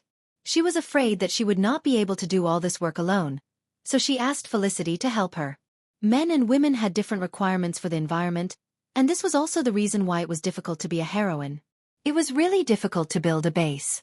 Batman could make do with a cave, and she did not see him doing something as lowly as painting the walls. After a lot of work, the environment did improve greatly, and at least it was passable. Thea ordered Felicity around like a loader, porter, and decorator for 2 days. She could not refuse the suggestion of taking a bath in the hot spring, so she could only fearlessly accompany Felicity. As for the process, it took place below the neck, which was not easy to describe, so it was not detailed here. The whole process, in the words of the martial arts senior master Shuzhu, was very good, and indescribably happy. Soon, another month had passed, and the preparatory work of the software department was basically completed. Although Thea wanted to drag it on, she was not interested in the software department or hardware department. She had just started to build her own skateboard, and Felicity was also writing a new algorithm for the collection of brainwaves. Moira sternly refused her suggestion to prepare for another month, and asked her to start work immediately. The leader was determined to get on the horse immediately, so the 2 girls could only put down their work for the time being. Xia, the head of the department, arranged the position of deputy department head for Felicity. It sounded impressive, but in fact, there were only 3 people from the group. The others were either not strong enough or staring at the 2 lustfully. Who knew what they were thinking? 2 of the 3 subordinates were women, and they were average-looking, but one was skinnier than the other. The 2 of them could be blown away by a strong wind even if they were tied together. The other man spoke softly, and it was obvious that he was congenitally deficient in testosterone and had spinal edema. Thea felt that if all the bad guys were like this, she could take on 10 at a time. Thea briefly talked about the importance of the new department in the group, but looking at the surrounding environment, the empty factory, the various oil stains in the corners of the ground, and the windows rattling when the wind blew, one would know that her words were useless. Looking at the 3 weak subordinates, although they could not be compared to Malcolm, who had a city full of minions, it was at least a start. Thea said with great ambition that she would start work. Soon, Thea spent her first day as a minister, drinking tea and reading newspapers, because there was really nothing to do. Quinn Group started with steel smelting, and it had connections with both the underworld and the underworld. It had a group of fierce-looking subordinates, and it could be said that the process of Quinn Group's start was not glorious. For a company like this, the demand for software was infinitely close to zero. Thea wondered if she would have to sleep during the day and work at night in the future. Although she could live like this, it was too much of a waste of time. Her time was precious, and more than half of the 5 years had passed. In a daze, she got up and went to look for Felicity. The situation was completely different from when she was in the group. Thea was so busy when Felicity was sleeping. Now, Thea could not do anything. She could not set up a target in front of her 3 subordinates to practice archery. Could she? If she did, her 3 subordinates would have to run away. Felicity did not have this problem at all. Her brainwave collection software was not shameful, and she could write it at any time. In fact, no one knew what she was doing. They only knew that it looked amazing. Chapter 21. By the time Thea staggered up to Felicity, the girl was operating 3 keyboards at once, sitting in a swivel chair and hammering away at them in convulsions. Thea leaned against the door frame with her arms crossed. Felicity was really focused on her work. She felt bad that Felicity was so busy with her work that she forgot to eat and sleep. Hey, let's go get some coffee. Felicity didn't even turn her head. Nah, I'm busy. You go play. No matter how heartless Felicity was, she couldn't just leave Felicity to work and go play by herself. She grabbed a chair and sat beside Felicity. Take a break. I need to talk to you. Felicity stopped working and looked at her worriedly. Don't tell me you're going to do some manual labor again? What a capitalist otaku. Just a few days of hard work and you're already traumatized. Before Zhuge Liang left the mountain, he was determined to be an otaku too. He didn't complain at all. You're not even close. Even though Thea was complaining about the quality of education at MIT, she still said, it's outside. She then pointed at the empty former factory building, which was now the software department's office. Shouldn't we find something to do? As the heir, I can't not do anything. Thea said pitifully. Then what can we do? Felicity was trying to say, your company is just a former mafia company. What do you need to do with software? Haven't you been strengthening your hardware to maintain your status as an advanced company? Isn't it better to buy more sticks and brass knuckles to improve your performance? Thea whispered. Aren't you very good at that? Do you have any simple software that you can sell to me? That way, the people outside can get busy, and I can also report back to my superiors. Felicity tapped her left hand with her right hand and raised her small nose. You have good taste. Just you wait. After that, he found a document from the computer and clicked the mouse a few times. The printer next to him began to work. After a while, he handed 3 sheets of paper to Thea. These are the catalogs of my research results from university. Take a look and see if there's anything you can use. But I don't think they're very practical. His tone was passionate at first, but his voice became softer and softer towards the end. Thea looked at the pieces of paper carefully. She discovered a cruel reality. She knew every letter on the paper, but she didn't know what they meant when they were put together. What was all this? So what if you have a master's degree? Calculate the secondary ion mass spectrometry formula. Movement tracking and sexual interlocking framework agreement. String algorithm and wavelength identification method. No wonder Oliver broke up with her later on. A certain someone who dropped out of primary school lived with her, a master's student. The two of them did not have much in common. Other than those sports that they liked to watch, there was nothing else. There was no communication on the spiritual level. Thea felt that this must be the reason why the two broke up. This cruel reality told us that we had to study more. Otherwise, even the protagonist's halo wouldn't be able to keep the girl. Thea thought of a certain detail in the plot. It seemed like there was a software that could be used. She searched carefully. Clap. She clapped her hands and found it. It was this facial recognition cross algorithm. She clapped her hands, startling Thea. She turned to look at Thea as if she was crazy. Are you okay? I'm fine. I'm fine. This. Thea pointed at the algorithm. How far have you researched this? This is for hackers. Little Thea, don't use it. It will cause trouble if you release it, Felicity said worriedly. Here's my plan. I'm not going to use it for commercial use. I'm going to develop it and sell it or give it to the police to fight criminals. How far have you researched it? Can you accurately find the suspects? The facial recognition software was Felicity Smoker's proudest work in the TV series. Green Arrow and The Flash were very popular in the series. In fact, it was better to use it with mobile phone positioning. However, Thea didn't want to release it. On the other hand, mobile phone positioning involved a lot of personal privacy. She was too weak to touch this minefield. This software was indeed dangerous for commercial use. However, it could be used by the police or the military to improve their reputation. After all, the Quinn Group's reputation was not good. Thea had more ambitions. If she could take over the Quinn Group, her mother could run for senator or mayor when she had nothing to do. Her family's political foundation was too shallow. Thea was very similar to the former First Lady of the United States and later the Secretary of State Xianxia in her previous life. She was good at dealing with people and had at least 90 points of political charm. It would be a waste of her talent to stay in the group. It was a little early to talk about this. However, a good reputation needed to be built up bit by bit. Maybe it would come in handy someday. At this time, Felicity also felt that Thea's suggestion was feasible. She was a very kind girl at heart, and at the same time, she couldn't stand all kinds of evil. In the future, she was attracted to Green Arrow because Green Arrow's chivalrous actions influenced her, so she quietly followed Oliver for 5 years. At this time, when she heard that the software she wrote when she was a hacker could be used to fight criminals, she was very happy. The two discussed for a while and finally decided that Felicity would provide the first version of the facial recognition algorithm. Thea would buy her algorithm in the name of the group and give it to the software department to develop. It would be stated that it was not for commercial use. The specific price would be estimated by the group. At first, Felicity didn't want the money. However, Thea cruelly exposed her rotten behavior of changing 3 sets of clothes a day and changing a pair of earrings a day. This made her realize the importance of money to her. The most important thing was that this money could be used to build a secret base. Isn't this money for me? Felicity's mouth was wide open. She always thought that Thea persuaded her to give her more money. Although she said no, in fact, she was thinking about how to spend the money after getting it. Ahem, it's for you. At least most of it is. Sia was also a little embarrassed.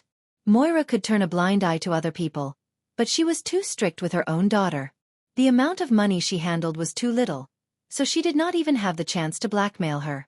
The Red Arrow skateboard looked simple, but there were too many places to spend money on. Now that there was a heaven-sent opportunity, she had to take as much as she could. After persuading Felicity, Thea went straight to the CEO's office without stopping. She saw Moira bragging about the advancement of facial recognition, and vaguely pointed out the importance of giving it to the police to improve their image. Moira's awareness was unusually high, and she immediately understood Sia's intention. There was no need to discuss this matter at all. No one would refuse to improve their image. She approved 1 million yuan in funding. As for how much money her daughter gave to Felicity in private, she didn't ask. She also knew that her daughter had recently made a good friend. In her opinion, this was a good sign for Thea's normalization. The matter between her and Walter could gradually be put on the agenda. Chapter 22. Felicity was in charge of the facial recognition software. She was tasked with leading a team, which was actually her 3 subordinates, to develop the first version and hand it over to the police. Why the first version? Felicity did not understand why they did not use the best version. Didn't they say they were going to fight crime? If they gave them the best version, they would not be able to continue working with the police. The hammer business was never Thea's goal. She needed to maintain a long-term friendly relationship with the police. As the police continued to work with the Quinn Group, their image would naturally improve. Of course, Thea could not say this to the righteous Felicity. She explained another reason. If we give them the best version, they will definitely suspect us of using this software to do illegal things. Don't tell me you didn't do it? It was obvious that she had done it before. Felicity had hacked into more servers than Malcolm had killed. She would control a satellite to see what the people around her were doing, pry into other people's privacy, look at the senator's new mistress, and so on. Her crimes were enough to send her to prison for 10 years. In fact, she was not afraid of 10 years in prison. It did not affect her much. There were people in prison who cooked and cleaned for her. The problem was that the American law was too immoral. There was a rule that stipulated that hackers could not touch computers for a certain period of time. This rule alone was enough to drive Felicity crazy. If she could not touch a computer for 3 days, she would definitely start thinking about breaking out of prison. Thank you, Thea. You care about me. Felicity was a little depressed. Come on, give me a hug. Don't cry. Thea liked this girl who was 5 years older than her more and more. Although she was a little silly, she was pure, kind, and had a sense of justice. These were qualities that Thea envied and did not have. Felicity pushed her away and rolled her eyes. I'm not a child. I'm strong. The two played around intimately for a while. Thea told her that if there were not enough people, she could hire a few more. However, the sooner the better. The software was completely handed over to Thea, but it didn't mean that Thea had nothing to do. The 1 million yuan that Moira paid was not only for the software, but also for all the follow-up matters. Moreover, it wasn't as if the Quinn Group wanted to give something to the police, and the police would accept it. There was still some work to be done. Thankfully, Thea had contacts in the police department. The grudge between Detective Lance and the Quinn family could be written into a book, but it was better to have an impression than not to have one. If he went to Detective Lance directly, he would probably be evaded. Although he didn't have a grudge against Lance, they weren't on good terms. It seemed that he could only ask Laurel to be the middleman. He called Tommy and asked him to make an appointment with Laurel. The 3 of them went to Big Bailey Burger. Tommy was counting ants out of boredom. Looking at any company's report for 10 minutes would definitely trigger dizziness and other symptoms. His eyes that were usually full of vigor were now filled with fatigue. Hearing Thea's call, he put on his coat and ran out of the company without asking anything. The 3 of them arrived at the burger restaurant almost at the same time. After ordering a few drinks, Thea began to describe her purpose to Laurel. For Laurel, who was determined to work in the judicial field, the difficulty of obtaining evidence had always been a headache. It was very infuriating to see countless arrested criminals being released due to lack of evidence. If this facial recognition software could be used by the police and prosecutors, the efficiency of solving cases would undoubtedly be greatly improved. She didn't understand why they wanted to discuss such a good thing with her. Was there a problem? Thea, this is a good thing. Is there anything I can help you with? Here's the thing. We plan to give the use of the software to the police for free, but we're afraid that your father won't agree. After all, you know the relationship between him and our families. Thea pointed at herself and then at Tommy. Laurel thought about how sad her father had been recently. His youngest daughter had passed away, and he had to work during the day and drink all night. It was hard to say how her father, who used to be an upright person, would react. I think he'll agree. He's the most upright person I've ever met. Thea, come with me. As for you. Looking at Tommy, who was listening to the story, Laurel showed a mischievous expression. You'd better go play somewhere else. Poor Tommy looked like an abandoned puppy. The two of them ignored his antics and drove to the Star City police station. This was the first time Thea came to the police station. To be honest, she was a bit disappointed. It was shabby, old, and dimly lit. It wasn't as majestic as she had imagined. Thea could only see 100 or 200 police officers. In fact, as a police station with a population of 1 million people, there were more than 1,500 people on staff. However, the city was too big, and they couldn't be seen at all. The headquarters only kept some civilian staff, so Thea had an illusion that there were only 2 or 3 people on staff. TV shows and movies were all fake. To the audience, there were only a few police officers. If it was real, with the high death rate of police officers in the United States, the station would be cancelled after 3 episodes. Following Laurel, they found her father, Detective Lance. This man was an important character in the Green Arrow series. He was a character similar to Gordon in Batman, and also a tragic hero behind the scenes. His 2 daughters died and came back to life.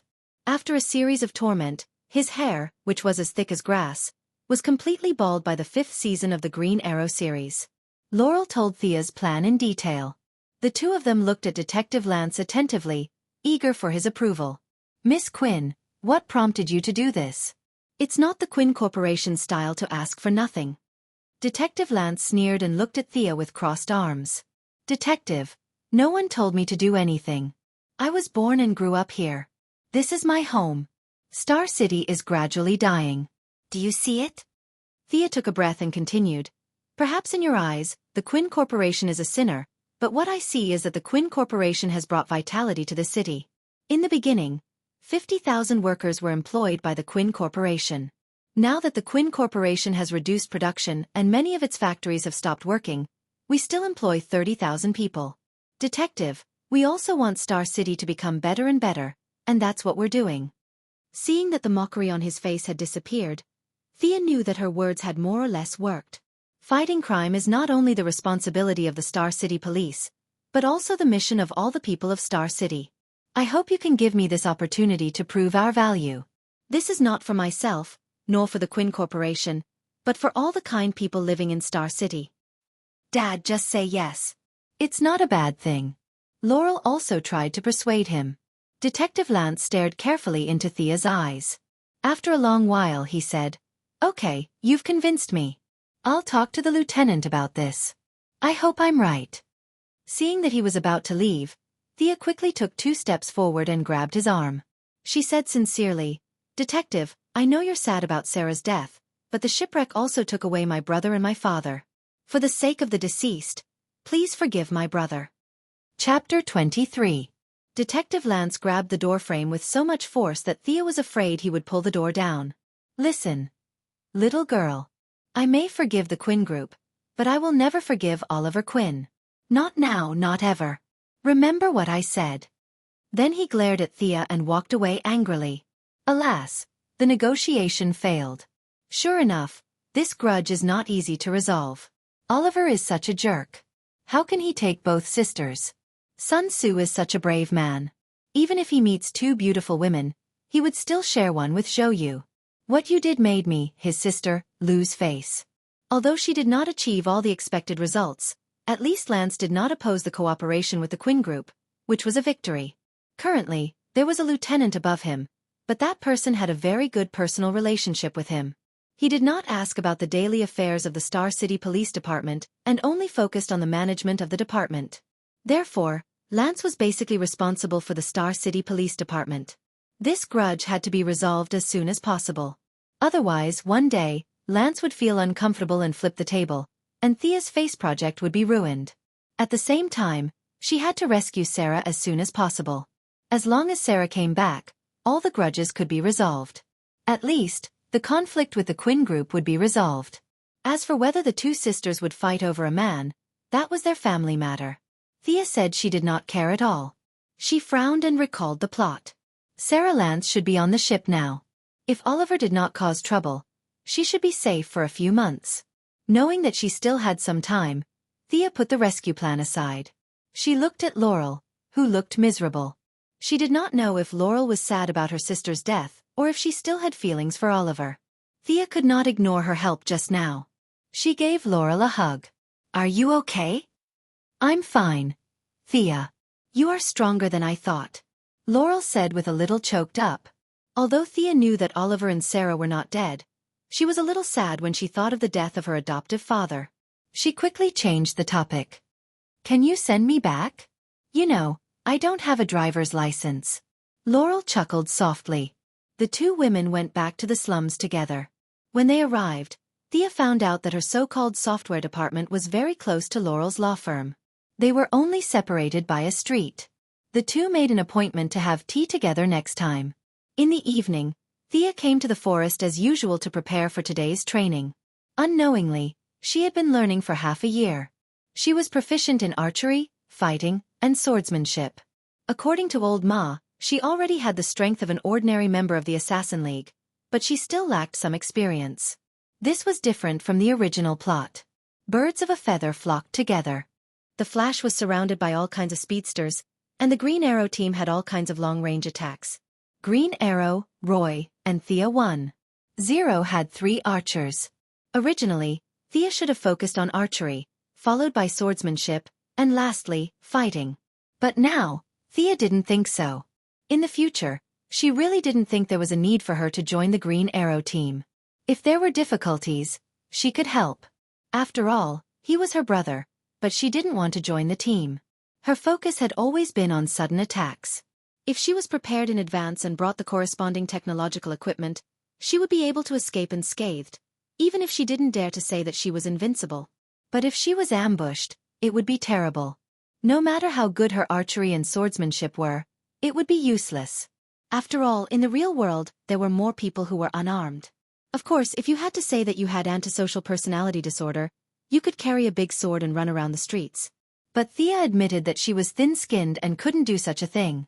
She had always focused her own training on bare-handed combat, joint skills, judo, karate, and KGB combat arts, etc. Of course, this was under the condition that Old Ma controlled his strength. The inborn difference in strength, body size, and weight between men and women was a problem that couldn't be ignored. After waiting in the dense forest for a while, she found it strange that Malcolm, who was usually punctual, was nowhere to be seen today. She spread out her senses and found a few figures on her right walking towards her while cursing. 3 men of indeterminate age walked out. Why couldn't she tell? It was because their makeup was too scary. All of them were wearing black eyeshadow. It was already evening, and the light was a little dim. In addition, the 3 of them were wearing dark clothes. From afar, they looked like the little black men who always committed crimes in Conan. Various decorative rings hung on their clothes. These were the only things that could shine. When they walked, they didn't look like they were walking, but more like they were gliding. Where did these non-mainstream people come from? Although Thea wasn't afraid of these people, she didn't want to be a busybody. She turned around and prepared to go to the other side of the dense forest to wait for Old Ma. "Hey, there's a girl over there." One of the non-mainstream people had sharp eyes and immediately saw Thea. The other 2 had drunk a little too much. When they heard their companion's words, they didn't use their brains to think. Their bodies automatically reacted and rushed over. Seeing them coming over, Thea didn't plan to run. She vaguely understood that this was most likely Old Ma's way of testing her. Otherwise, why would these 3 retards barge into this godforsaken place? It was a good opportunity to test her actual combat skills. Thea was ready to strike first. She wasn't afraid that she couldn't win, but she was afraid that these retards would say something disgusting and affect her digestion. She threw the bow and dagger to the side and quickly stretched her body. Facing these 3 idiots, Thea was in a bit of a dilemma. All 3 of them looked like they were asking for a beating. She was in a bit of a dilemma as she didn't know who to hit first. "Hey, this chick." Before one of the hooligans could finish his sentence, Thea decided that it would be him. Of course, it wasn't because he spoke first, but because it was scientifically proven. Well, that's it. There was no need to use any big moves to deal with these 5 retards. At the current stage, Thea's so-called big move was similar to Marvel's Black Widow's KGB fighting skills. She jumped up and clamped the opponent's neck, then twisted her waist and threw the opponent out. Although this move looked good, Thea always felt that it was a little strange to use. On one hand, it was too lethal. If she didn't handle it well, her neck would be broken. On the other hand, old Ma didn't teach it well. It was always a little awkward for father and daughter to practice this kind of move. She quickly grabbed the leading hooligan's right hand and twisted it in the opposite direction. Ouch! A sound like a pig being slaughtered was heard. Seeing that the opponent's back was facing her and his body was wide open, Thea wanted to use a karate move to grab the opponent's ear and kick him to the ground. But halfway through, she hesitated. This person's ears were densely packed with studs, like a hedgehog. Would it hurt her? Chapter 24. Thea could only grab his hair. She realized that this guy's hairstyle was also very unique. It looked like a trident on his head. There was a sharp protrusion in the middle of his head that looked like a Teletubby. There were 2 strands of hair on both sides that were stubbornly growing in reverse. Looking at the color of the hair, which was glowing green in the forest, Thea felt that there must be a lot of heavy metal in it. So sinister. You want to poison me? After carefully searching for a long time, she couldn't find a place to hit his head. This made Thea depressed. For her own safety, she could only change from karate to taekwondo. She kicked the back of his leg, causing him to kneel. She twisted her body and kicked his lower back. This time, Thea held back. If she kicked his spine directly, with her current strength, this Teletubby could only lie in bed for the rest of his life. Of course, this kick wasn't light either. It looked like she would have to remove his kidney and remove half of his spleen or something. After taking down a retard in 2 moves, the remaining 2 finally reacted. They shouted loudly and launched an attack. One of them was relatively well behaved. He just made a regular street fighting pose with his right fist raised high. He was just short of shouting, "Take my punch." The other one made Thea a little annoyed. He actually made a hugging posture and rushed over lecherously. This bastard was definitely up to no good. Thea was a little regretful that she started to throw arrows. This person would dirty her shoes. These were new shoes that she had just bought a few days ago. She dodged the well-behaved man. Under his incredulous gaze, she flew up and kicked the vulgar man on the right side of his face. Then she kicked left and right. Finally she shouted, "Go to hell." She raised her leg high and kicked the vulgar man's chin. Gotcha! The strength of this kick was so great that the vulgar man's chin was probably completely broken. Even his neck and collarbone were affected to varying degrees. The last retard saw his 2 companions lying unconscious on the ground. His mush brain realized that it was dangerous for him to stay any longer. He quickly turned around and ran back the way he came. How could Thea let him run away? With such a big target with his back facing her, it would be a waste if she didn't shoot an arrow at him. It was a good opportunity to test out his archery skills during this period of time. He picked up the bow on the ground, drew the bow, and shot an arrow without aiming, relying on his perception. The speed of the arrow was extremely fast, like a flash of lightning in the jungle. This person did not do anything excessive. At least he did not disgust her. She wanted to teach him a lesson, so Thea aimed at his calf.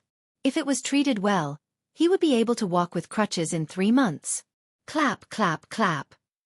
Malcolm, still in his black arrow outfit, said in a hoarse voice, "Well done, it seems like you've learned almost everything I know. But why didn't you kill them? They're not good people. Aren't you afraid of them taking revenge on you in the future?" Ever since Thea guessed that he was going to test her, she had been thinking about this question. To kill or not to kill had always been the eternal theme of all kinds of Japanese romance novels. This theme could be discussed for 3 days and 3 nights. Most of the righteous people insisted on not killing, and the representative characters were Batman and the Flash. There were also those who initially wanted to kill but eventually gave up, such as her brother Green Arrow. But in the end, they chose not to kill, or rather, not to kill in the future. Whether or not to kill was an important dividing line between a hero and a villain. Those who crossed the line were villains, and those who did not were heroes. Naturally, Thea could not explain the hero's theory to a villain like her father. She could only borrow and slightly modify Batman's theory to fool her father. She pointed at the first Teletubbies and said, "The one over there is leaning against the tree and vomiting blood. He's currently suffering from subacute hemorrhage and spinal edema. If he doesn't enter the operating room immediately, the pressure on his internal organs will increase, causing his spleen to rupture, kidney failure, and visceral mucosa to fall off. She then pointed at the wretched man on the ground who was almost dead and grinned. This one is even worse. If he doesn't receive emergency treatment in 30 minutes, he won't be able to see the sun tomorrow. Even if he receives treatment in time, he'll be bedridden for the rest of his life. His central nervous system has been damaged, and without a major breakthrough in modern medicine, he can only be a cripple. And judging from the extent of the damage to his chin, he won't be able to speak for the rest of his life. As for the guy over there who I shot with an arrow, even if he recovers, he'll be a cripple for the rest of his life. The pressure on the nerves in his lower limbs will also cause multiple sclerosis. There are too many specific symptoms that can only be determined after medical treatment. Also, from the moment I found these 3 idiots, I was standing in the backlight. They didn't see my face. Judging from their attire, they don't seem to be equipped with high-definition cameras or infrared scanners. Thea said with a cold expression. Because of my decision today, their fates have been changed. Their original life trajectory might have turned over a new leaf and become good people, or they might have started a family and become ordinary people. It's neither good nor bad. But with my strong intervention, they're all crippled. Isn't this the magic of fate? Since all of you like to talk about fate, I'll talk about fate with you. Thea repackaged Batman's theory of beating the bad guys to death instead of killing them with the illusory concept of fate, instantly turning it into an evil version of a manifesto. She just didn't know if Master Bruce would beat her up. Marquez didn't expect his daughter to not only form her own worldview, but also have a guiding theory. For a moment, he was a little introspective. Could it be that he had been killing the wrong people all this time? Killing became a form of relief, and keeping them alive was a form of torture? Compared with his own experience, it did make sense. His wife was dead, but he had to suffer for 20 years. Thea was right. Then he thought about Robert and Oliva. They died just like that, leaving Moira and Thea in torment. So it could be like this? It seemed that not killing was more ruthless than killing. Although he hadn't fully understood his daughter's answer, he had already partially agreed with this conclusion. Thinking of another matter in the original plan, he decided to put aside the dispute and get down to business first. Whether what you said is right or wrong, it's your own opinion. This is very good. You asked me to train you, and I've already fulfilled your wish. Now, there's only one step left. Let me see the results of your training. Malcolm said as he pulled out his katana, pointed it diagonally to the ground, and slowly walked towards Thea. It seemed that tonight's exercise wasn't over yet. Looking at the way he was holding his katana, he wanted her to have a fair duel with him? What a joke.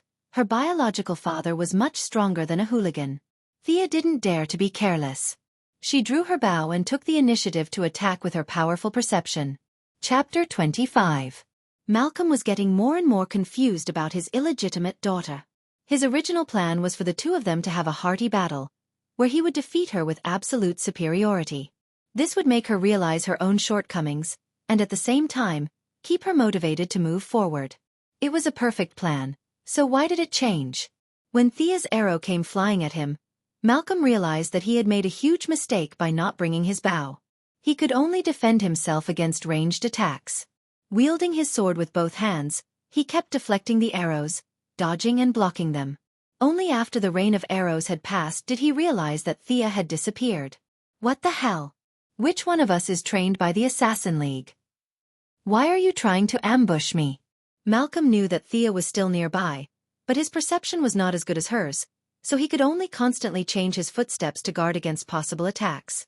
The situation was slightly disadvantageous for him. He could only hope that his daughter was young and impatient. As long as she launched the first attack, he would be able to equalize the situation with his combat skills, or even defeat her. The two began to compete in patience. Sia was currently hiding behind a tree, silently looking at Malcolm's shoulders and feet. She did not dare to stare directly at him, because at their level, they would more or less have a conditioned reflex against hostile gazes. She roughly calculated Malcolm's perception range, and it should be about 8 meters. She was currently in a 15-meter range. In terms of perception, she was in a state of complete suppression. She circled around 20 meters behind him and shot an arrow from afar. With a flash of his sword, the arrow was cut in half. Malcolm quickly ran in the direction of the arrow, but when he got closer, he realized that Thea had disappeared again. No, I can't continue like this. I'm not young anymore. A few more rounds and I'll run out of energy. Malcolm turned around to retrieve his bow. As long as he had a bow and arrow, he would not be afraid of her harassment. He could even counter her arrows with arrows and suppress her. After all, Thea's archery skills were far inferior to his. How could Thea let him do as he wished? When he was only 3 steps away from the bow, she quickly shot out 2 more arrows. One of the arrows was aimed at the weapon on the ground.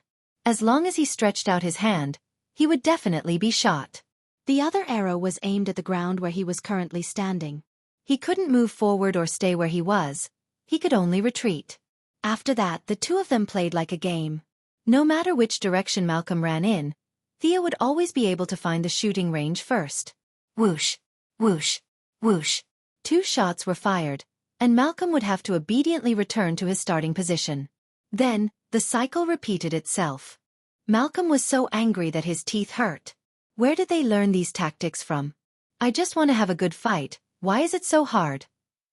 After being forced to retreat for the 5th time, he had more or less grasped Thea's pattern. This time, he had to get the bow. Whoosh, whoosh. 2 sharp arrows were fired at him. Malcolm was highly focused. He quickly threw out the katana in his hand, deflecting the arrows that were aimed at the weapon pile. At the same time, he rolled forward and dodged the arrow that was aimed at him. He was secretly happy that he had the bow. Now, all he had to do was counterattack, and the situation would be completely reversed. Just as he was thinking about this, he suddenly felt a presence locking onto him. What's going on? He quickly turned around and saw Thea approaching him at lightning speed. It was as if she was gliding. Ah! Thea shouted. She had never felt so good before. It was as if every cell in her body was cheering. With a dagger in her left hand and a katana in her right, she pounced on Malcolm like a cheetah. Why did she suddenly give up on long-range attacks and fight him in close combat? Malcolm quickly realized that he had made a low-level mistake. She had run out of arrows. He had forgotten to calculate the number of arrows. He only thought that she could continue shooting. This also explained why she maintained such a high rate of fire. She was exerting psychological pressure on him so that he would not be able to calculate the number of arrows. After shooting the last arrow, she did not even look at the result before rushing out with all her might. This was similar to sprinting, where the sprinter was able to cover a large distance ahead of the normal starting point. Sia was currently in this state. When she was within 10 meters of the two of them, Malcolm realized that he had been tricked. What was even more tragic was that he had miscalculated and thrown his katana away. Looking at the katana that was stuck in a tree trunk in the distance, Malcolm felt that the katana was mocking him. Damn it! He had made so many stupid moves today. Was he really getting old? Old age aside, Thea was already in front of him like a gust of wind. The dagger in her left hand stabbed straight at him and the katana in her right hand slashed diagonally. Was he supposed to use the bow to block? A recurve bow was tough. It was not that it could not be blocked, but it was not convenient to use. Furthermore, the bow was not lethal. He wanted to draw an arrow and force Thea to retreat, but he could not find the opportunity. Every dog has its day.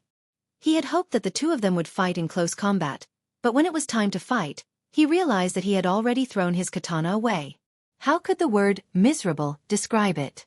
As Malcolm continued to parry and block, although it was extremely difficult for him to do so, as he displayed his powerful melee combat skills, he slowly gained a foothold. Although Sia had been running circles around him previously, she had actually used up a lot of her stamina. After all, with a pile of weapons as the center, Malcolm was running in small circles while she was running in big circles. As the battle heated up, the weakness of a woman's innate lack of strength and stamina slowly revealed itself. Knowing that she would lose if she continued like this, Thea decided to take a risk. She threw the dagger in her hand at Malcolm's face like a flying dagger. Just when Malcolm thought that he was gradually gaining control of the situation, he suddenly saw the dagger flying towards his face. Subconsciously, he raised his bow. When the two weapons collided, he realized that the dagger did not have much strength. Knowing that it was going to break, Thea lowered her body and slashed at his ribs with both hands. Danger! He could not dodge this move. The only weapon in his hand was the bow. He was now wide open. In the face of this ruthless move, he could only twist his waist and try to reduce the damage caused by the blade. At the same time, he threw away the bow with his right hand and used the force of twisting his waist to punch Thea in the face with his left hand. With a muffled thud, Xia was knocked back 2 steps. Blood flowed down from the corner of her mouth. She didn't pay attention to her injury at all. Instead, she carefully observed the result of her battle and smiled proudly. Ha! Black Arrow, you're injured. The wound looks about 10 centimeters long. Can you still use the strength of your waist? Can you still run at full speed? You told me before that it's better to hurt your legs than to hurt your waist. You've always wanted me to beat the enemy until they lost their mobility. That's not wrong, but do you still think so now?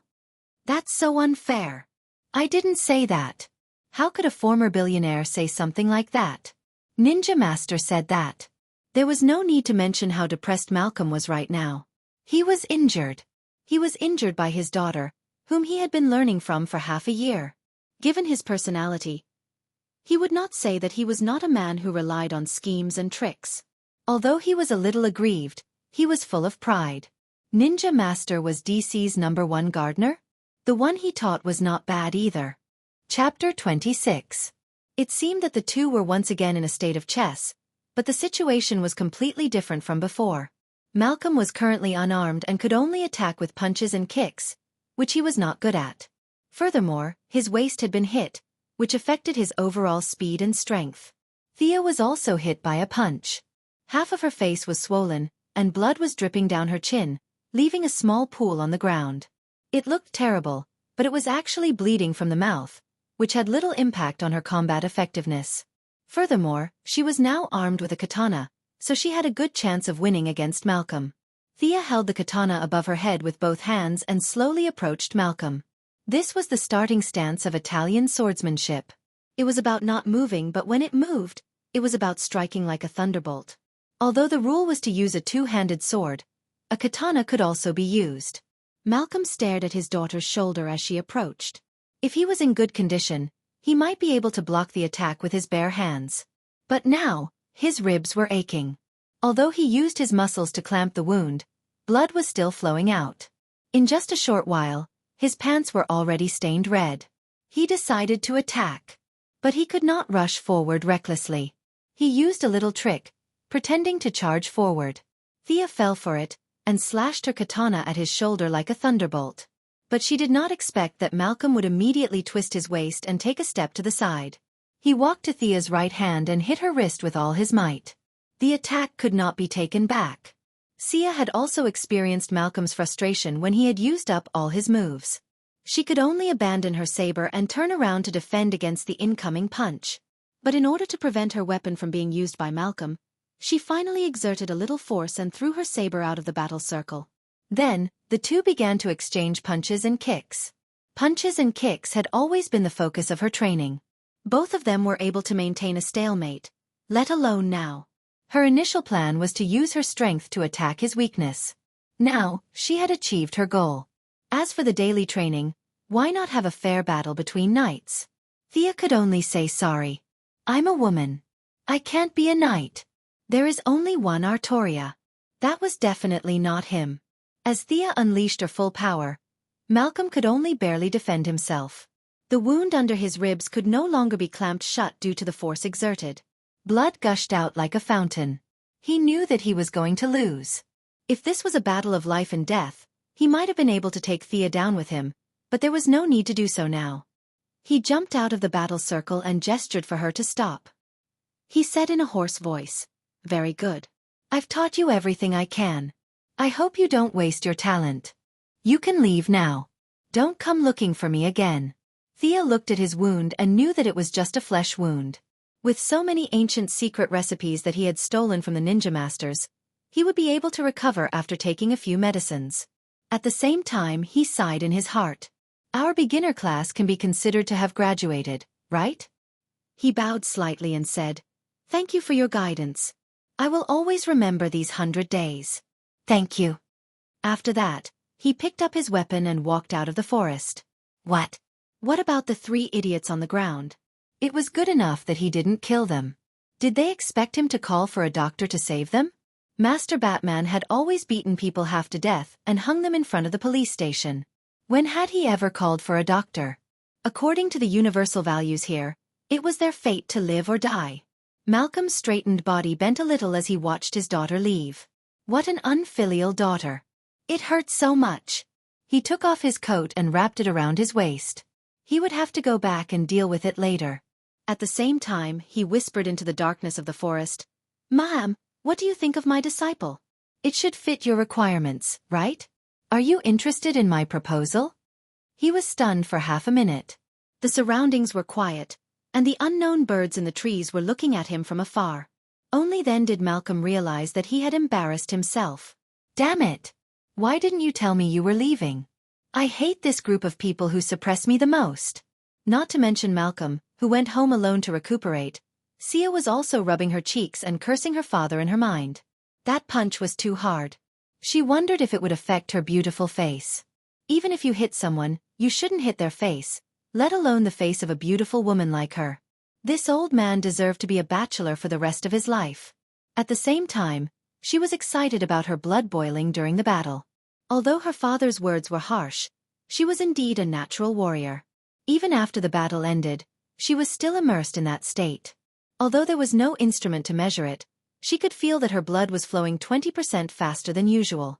Just as she was about to slow down her heartbeat to return to normal, she unexpectedly felt something strange. She pulled out her knife and looked behind her. "Who's there? Come out." Very sharp indeed. The person spoke in a strange tone, as if she was a foreigner. Of course, the foreigner here referred to people outside the United States. As the person gradually walked out of the shadows, Thea realized that it was a woman. The woman under the shade of the tree had long black hair that reached her waist. Her eyes were very bright, flashing with a burst of light. She was wearing a long black windbreaker and dark leather pants.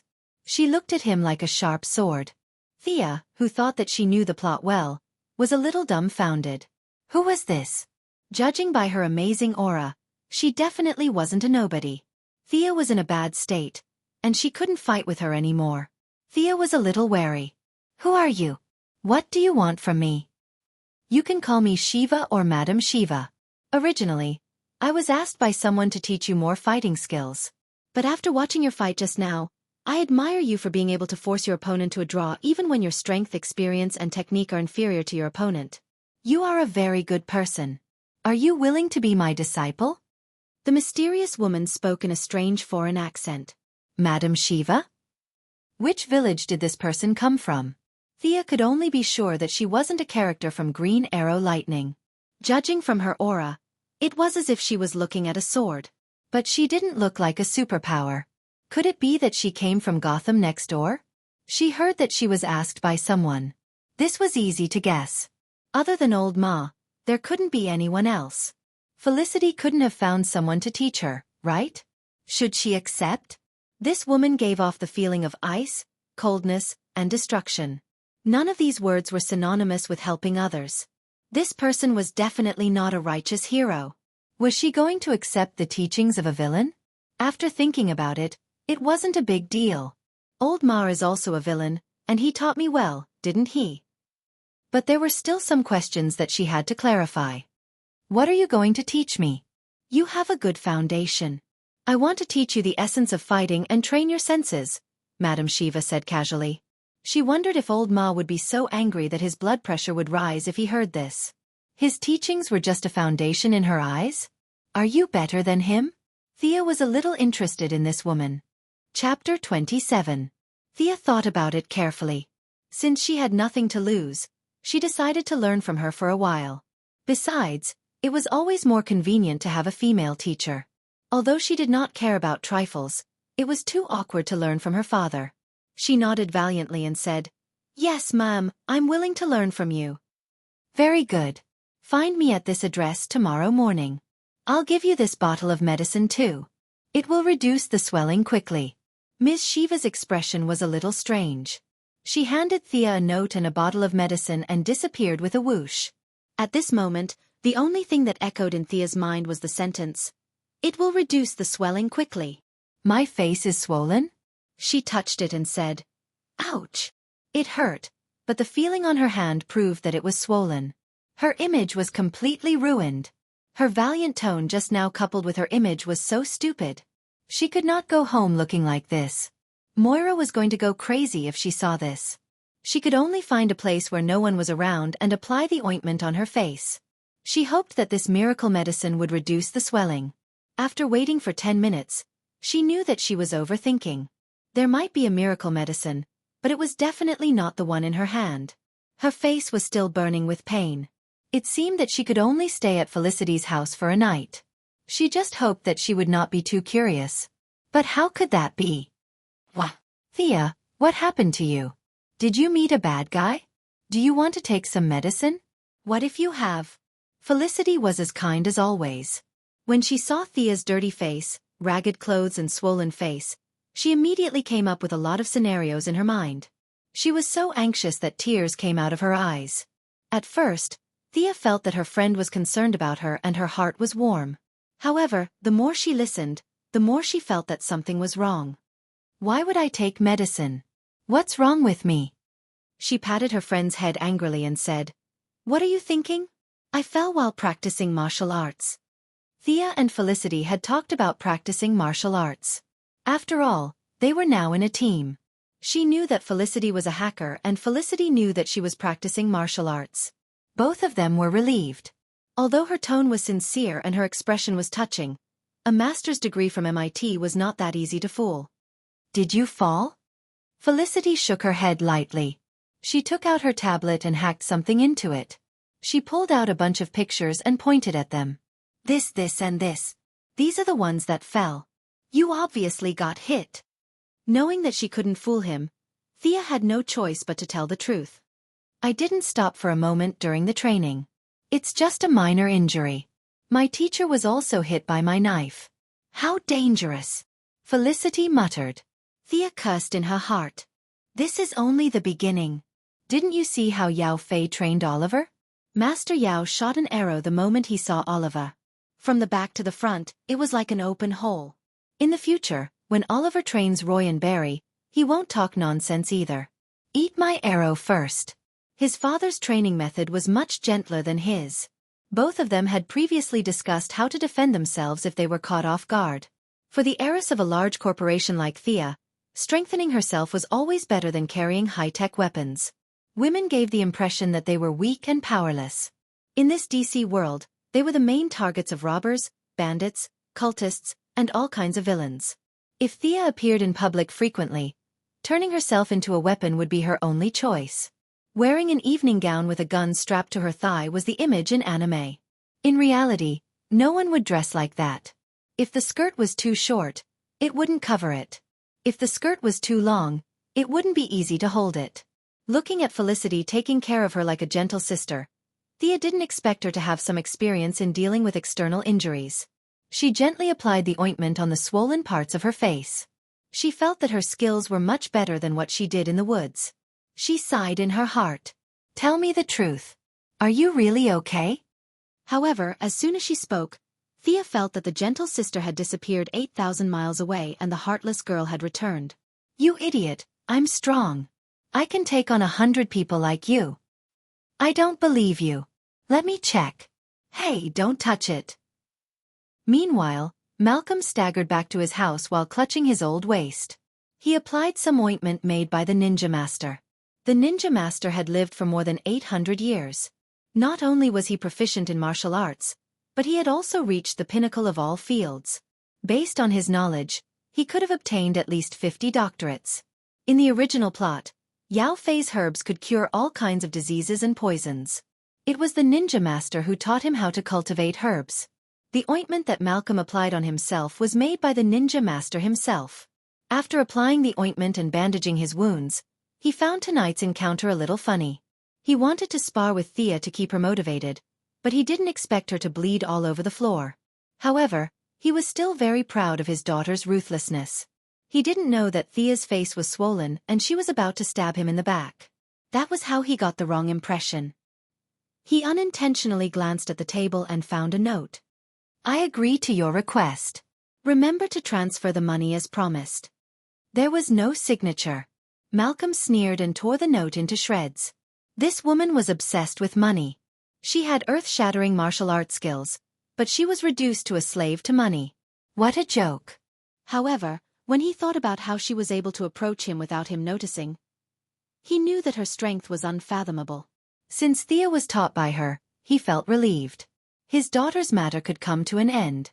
With her current wisdom and martial arts skills, it was not that there were no people who could bully her, but there were definitely not many of them. Should he be more concerned about his son? When he thought about how Tommy still didn't know about Thea's situation, he felt frustrated. What would his son think of him if he knew that he cheated on him during marriage? He would despise him even more. If he told him the truth, their father and son relationship would be completely broken. Sigh, he couldn't say it.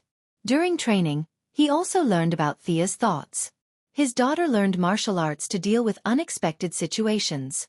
Although Malcolm controlled the underground forces of Star City, he didn't implement a militarized management.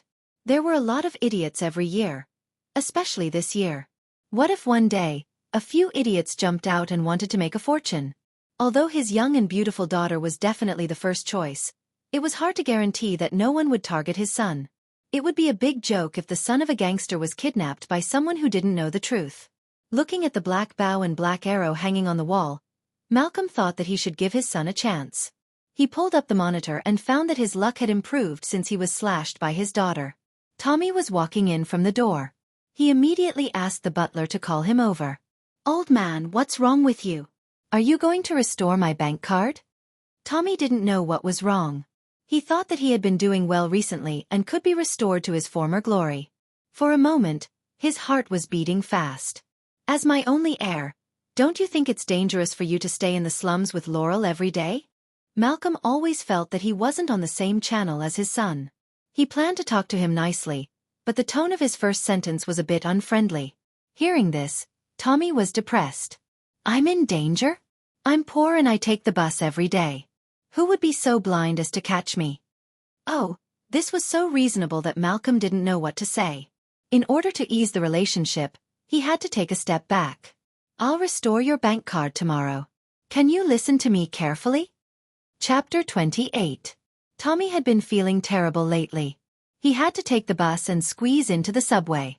Due to his lack of money, he didn't even dare to go out with his old friends. He could only call them and pretend to be sick. When he heard that he could get his pocket money back, he immediately became energetic. He even poured a glass of water for his father and sat down obediently, indicating that he could speak now. Malcolm almost choked on his anger when he saw his son looking at him with a smile on his face. He calmed himself down and said in a low voice, "What would you do if you met the kidnappers?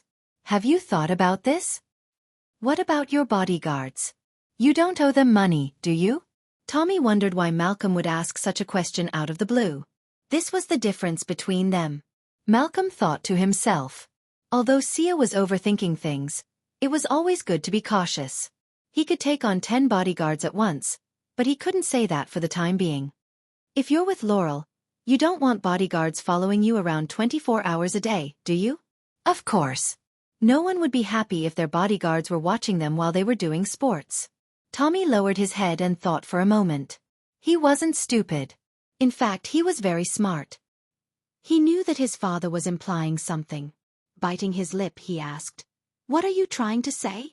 "You need to be able to protect yourself at any time, anywhere. You want me to carry a weapon with me?" Tommy thought that he understood what his father meant. "No, you need to be trained." Malcolm shook his head and said solemnly. "Haha," Tommy laughed. Seeing that Malcolm was not joking, he became serious. "You're not joking? You want me to go through combat training? Like the special forces?" Old Ma didn't answer his question. Previously they hadn't talked much. Today, he had analyzed his son's current psychological state and understood his weakness. Things were much easier now. "You also want to protect Laurel when the crisis comes, right?" Old Ma asked.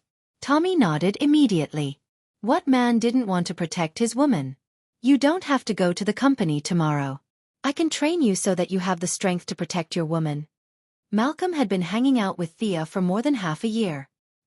He had heard a lot of unintentional complaints from Thea, and he had a certain understanding of the so-called hero's desire to protect. When Tommy heard the first sentence, he knew that he didn't have to go to the company to suffer. He was ecstatic. When he heard the second and third sentences together, he felt a sense of mission. He had to protect Laurel.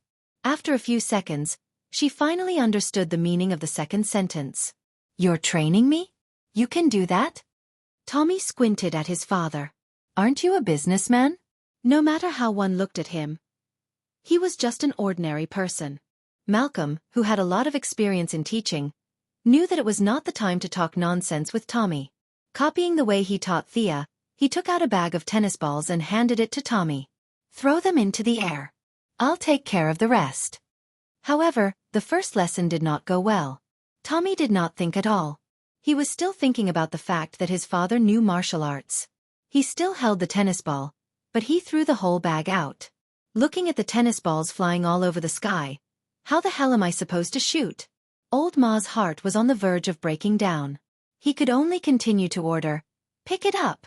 Throw them one by one. Tommy was stunned by Old Ma's superb shooting skills. When Old Ma asked him if he wanted to learn, Tommy asked the question that Oliver wanted to ask when they were on the deserted island a while ago. Why don't you use a pistol? Malcolm now understood how Yao Fei felt. Why was he so stubborn? Look at his daughter, she didn't have so much nonsense to say.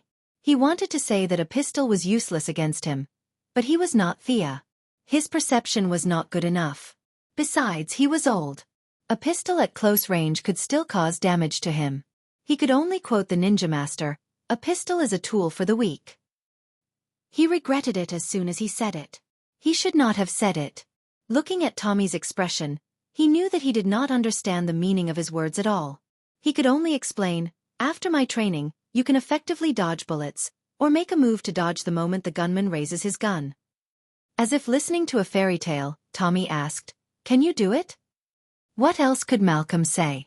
He could only brace himself and say yes. I can do it. At the same time, he muttered in his heart. What if Tommy asked him to try it out? Should he say that he was injured and could not perform at his usual level? Although Tommy was curious, he did not have the conscience to let his father try it out. He nodded and said, all right, I'll believe you for now. How do you train? Where do you train? Malcolm thought about it for a while. Forget it, he decided to continue as usual. The lessons in the forest could not be stopped. He would return to his position as a teacher and teach another batch of students. Although it was the same student every time. Seeing that it was still early, he dragged Tommy to the forest. The place was still the same, the smell was still the same, but the two people were not the same. Malcolm, who thought that he had some experience in teaching, copied what he taught Thea. 5 minutes later, he regretted it. Tommy's intellect was fine and his mind was sharp. However, his innate talent was worrying. To put it bluntly, he had no talent at all. He was just an ordinary person. With almost no talent, coupled with years of partying in nightclubs, his body was extremely dull, let alone his senses. If Malcolm's innate talent was the starting point, Thea would be the first 10 miles, and Tommy would be the last 10. They were both his children. How could there be such a huge difference in their qualities? For the entire night, Malcolm accompanied Tommy to focus on the 10-meter target in front of him. If he remembered correctly, Thea was able to hit the target with one arrow and move on to the next lesson. Malcolm had spent 3 days training in Nandarbat, but he was already a middle-aged man. Tommy, on the other hand, was only 20 years old. Fortunately, Tommy had a tenacious character. If he could not do it well, he would do it with all his might. This allowed Malcolm to understand his son a little better. As the father-son teaching deepened, their relationship warmed up a little. Tommy was no longer so against him. Malcolm sat on the ground and quietly removed the bandage under his ribs. It was bleeding again. Tommy was about to say something when he saw his father's abdomen covered in blood. He was shocked. What happened to you? Are you all right? Seeing that his son was so concerned about him, Malcolm felt that the stab was worth it. However, he could not tell Tommy that it was his sister who did it. Otherwise, there would be no end to the explanation. Instead, he came up with a lie. Recently, there's an underground force in Star City. I was investigating them and got hurt. Tommy did not know that his father was talking about himself. He only felt that it made perfect sense for his father to ask him to practice martial arts tonight. He was investigating something in secret and was discovered. So, he wanted to practice martial arts on his own because he did not want to implicate Tommy. It turned out that his father was an unknown hero. He said solemnly, "Don't worry, I'll be careful. I'll find the person who hurt you."